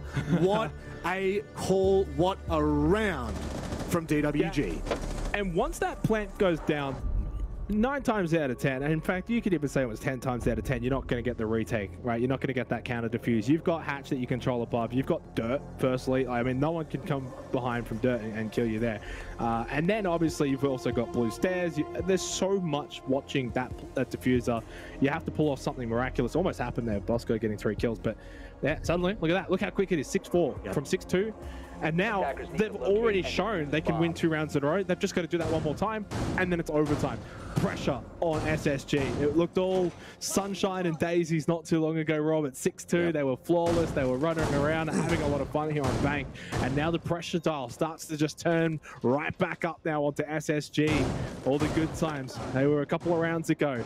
Pressure's back on. A lot of work still to be done. And they repeat. They go back downstairs to basement. I don't mind this. No, obviously, I love it. more emphasis needs to be, firstly, Blue Stairs and pressure into server. Yeah, there's 2 remarks here. I love that SSG have decided to go back here. It's really important that they do, because that, for me, is what SSG's vault drop, that for me is what DWD just did to them. And also my other mark that I want to make very quickly before we get underway with this round, I think that that plant was a bait. I actually think that Woogieman went and opened up the sidewall to ensure that that smoke canister was actually thrown closer to the desk, because that's what you expect. You expect to hear, you know, the exothermic charge go off and then someone instantly try and plant there, but instead he runs back around. They open up that straight line all the way through to lockers, and I genuinely think, I'd love to actually hear, if we get a chance to interview them, I would love to know if that was a fake, because if it was, massive 5-head brain. And SSG, look, I think they completely just dismiss that and go, yeah, that is what it is. We let that one happen. Now we show them what this defense has to offer. Can't imagine that DWG KIA is going to be able to replicate that last round at all. And the way that they're sort of positioning here leads me to believe it should be a little bit more of a bot square take, maybe Blue Stairs. They may still go for server room. I don't really see them going for vault, but I'd like to see them, if they do go through server room again, Rob, they're still going to have, I reckon, main stairs control. Bot main's so important. Generally, you know, most of the time that you're going for that server room take into CCTV, you still need something from main stairs. We see even teams sometimes send a player through garage as well. Vault does not really see a whole lot of play. That Vault Hatch in APAC, so don't really expect that from DWG KIA. 90 seconds left in the round. They do have to start making their way. Good vision, bot main stairs opening up this bottom square hatch. So yeah, it looks as if it is going to play out this way.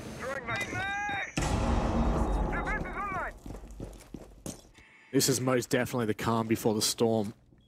DWG, this is such an important round for them. Remembering this is the final map in a best of 3, but it is double elimination. So, okay, they've got to play inside a server, and he's completely pinched. It's Rampy. I don't hate this. I've seen teams employ a defender in server, but he is trapped. He's pinched. They need to deal with him. They also get rid of Bosco. Was that the player on Blue Stairs? If so, suddenly yes, site is going to be opened up significantly. It was. They do lose Rin to Faults, and yeah, SSG, they need to make something happen quick. Oh, they're down.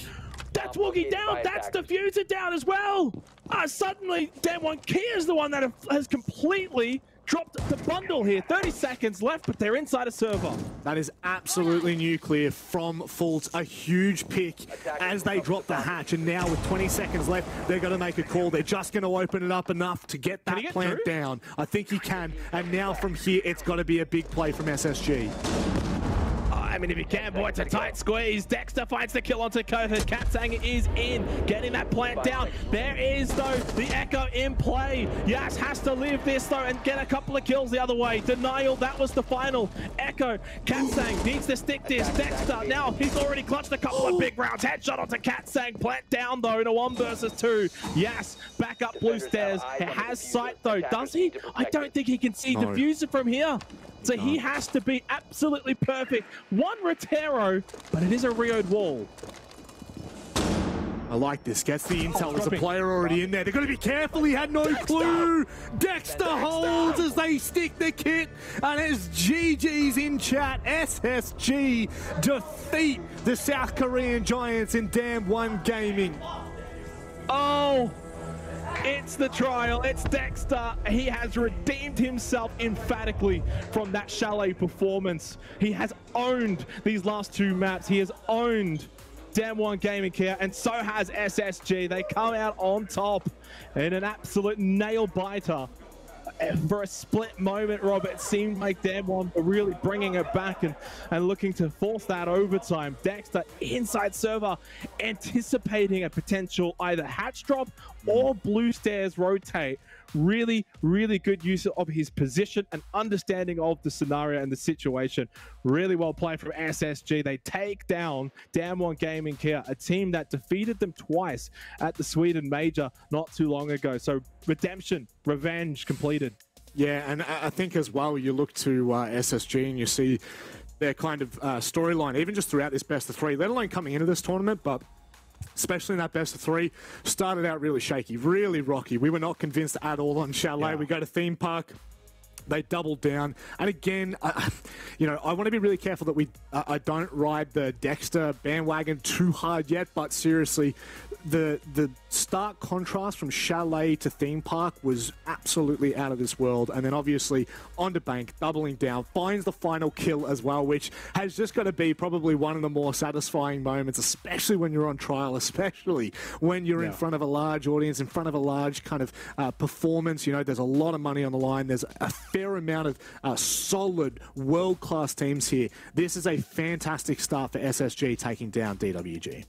Yeah, and full credit, I think, when we look at the series as well, as you said, yeah, it's not all about Dexter. Obviously, a talking point, pretty large one at that. But I thought Bosco, Rampy, also both really standing up and saying, listen, hey, let's play some really good Siege. And over the course of the entire series, a big factor. And as we look at some of the highlights here of obviously the last map that did play out here on Bank, obviously, Texas probably not going to want to watch that one back, Rob, but nevertheless, still a very impressive performance from SSG. No, and there are multiple points here. I think these 3 rounds that we're about to watch right now were just so utterly important to SSG's map. 2 rounds in a row, they made really bold calls. One, kind of making their way in on the rappel, and the other one was obviously the vault drop. And those are the kind of plays and the kind of calls that determine what kind of team you are and where you want to be. And I feel like for SSG, the way in which they have won Bank is heroic at the very least. This is a really big step in this tournament as well. You think about the momentum they take into their next matchup. I'm not entirely sure who they verse. Is it Wild now they go up against? Yeah, that is a really, really great opportunity for SSG to already secure a place in the playoffs. Well, I mean, yeah, obviously we didn't get to watch Wild versus Team Liquid, so we got no idea whether or not that was just Liquid having an absolute awful performance or Wild really bringing it, and could end up being a very tough competitor for SSG. But yeah, Damn One can talk about a matchup for them to come as well in the lower bracket. This early point already, they have to go now play Team Liquid. Loser of that's done. So it's a big loss here for Damn One Gaming KIA. Obviously, they've already beaten before in the past, and they couldn't get the job done this time. But an absolutely amazing game. I mean, that was enthralling. Both teams, I think, should honestly be given a pat on the back, because I thought both played well in parts. Obviously, SSG just too good in the end. They certainly are, and someone who performed kind of out of his mind in a couple of those rounds, Bosco. Let's welcome him in for the interview. For the very first time, I don't think I've ever spoken to you before, Bosco, so it's lovely to meet you, my friend. I want to ask you, how do you feel after that series? That was an incredibly tight contest, but ultimately, you know, a couple of rounds there, a couple of big clutch moments. What's it feeling like? I mean, it feels great, to be honest. I mean, our first professional win as a team, first win with Dexter, his first match on an international LAN against one of the top teams. You know, Damwon, they're an amazing team. So to be able to beat them in like a close BO3 like that, especially after not being able to get the job done in the past, it feels really good. Hello, Bosco. Nice to meet you as well. I don't think we've ever spoken before, and I'll just get straight to the hard-hitting question here around Dexter.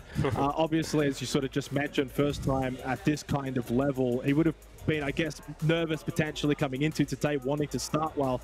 Ends up putting out 1-11 on Chalet, and at the end of that game, head in his hands, and just obviously felt devastated with his performance. But I think it says a lot about that player, about this guy, about his character, to respond in the way that he did on both Theme Park and on Bank, to almost lead from the front.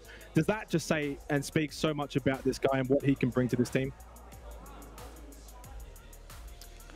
Yeah, I mean, none of us even had a doubt in our mind after the first map. Dex, you know, I think it was just his first game at an international LAN, like you said. I had to get the shakes out, had to get the nerves out, but after that, you know, we just completely reset and focused on our map pick, and yeah, he was the player that we all know him to be, and I'm really proud of him.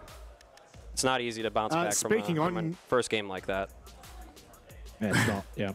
No, sorry about that. I didn't mean to almost cut you off there. No, don't be sorry at all. That's my fault.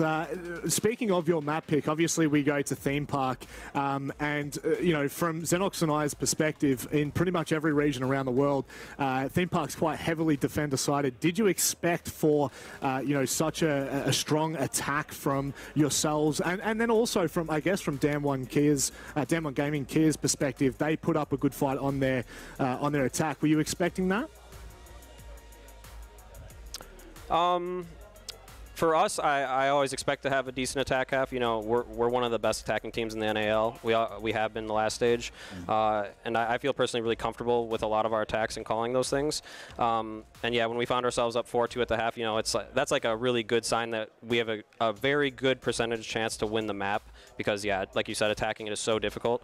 But Damwon, they attack that map different than most teams. They are very good at like isolating the site. Like they were pretty much ignoring all of the roam setups almost every single round, and just finding ways to hit the site. And it just took us a little while to like kind of catch on to that and adjust. But once we did, we were able to close it out. Bosco, most sports, the analogy is defense wins championships, and defense felt like a bit on the backside from both teams really in this series. Is that a concern in some way? Do you look at that moving forward for the rest of this tournament, that maybe defense has to get a bit of a larger focus? I just think in the current meta right now, and with attack or repick, you have to be proactive on defense. You have to be responding to what they're doing and making plays. You can't let teams do what they want to you. Like Chalet, for example, first map, like we had a very good attack half, and we just couldn't get the ball rolling on defense, and we fell into that. Like we were letting them do what they wanted to us, and we weren't reacting well enough. We weren't helping each other the way that you need to, and you need to be playing like that on defense to get round wins in this current meta. And just very quickly, your final map, Bank, obviously, we kind of looked at the stats there and heavily favouring Damwon Gaming. Is there a reason why you go to Bank? I mean, I know you probably can't give away too much there, but were you guys feeling confident on Bank, or had you prepared for Damwon Gaming there? I mean, of course we prepared for them. We knew Bank was a very possible map going into this. It was one of the 3 that we expected. I mean, yeah, we play every single map. Like there isn't a map that we don't practice and that we just auto ban. We prep really hard for each and every map that we think we're going to play, and yeah, we're very confident in our Bank, so we were happy for that to be the decider. No, that's totally fair. Look, we'll kind of finish up here, I guess. Did you have anything you'd like to say before we let you go? No. Just we're going to keep playing our game. That's what I told the guys before the match. Just play our game the way we do in scrims. Regardless of the outcome, it does not matter if we win or lose. Just if we play our game, play as a team, we can get the job done. Beautiful. Thank you very much for joining us, Bosco. Thanks, We wish Bosco. you the best of luck against Wild in your next matchup. All right, thank you. Nice meeting you guys.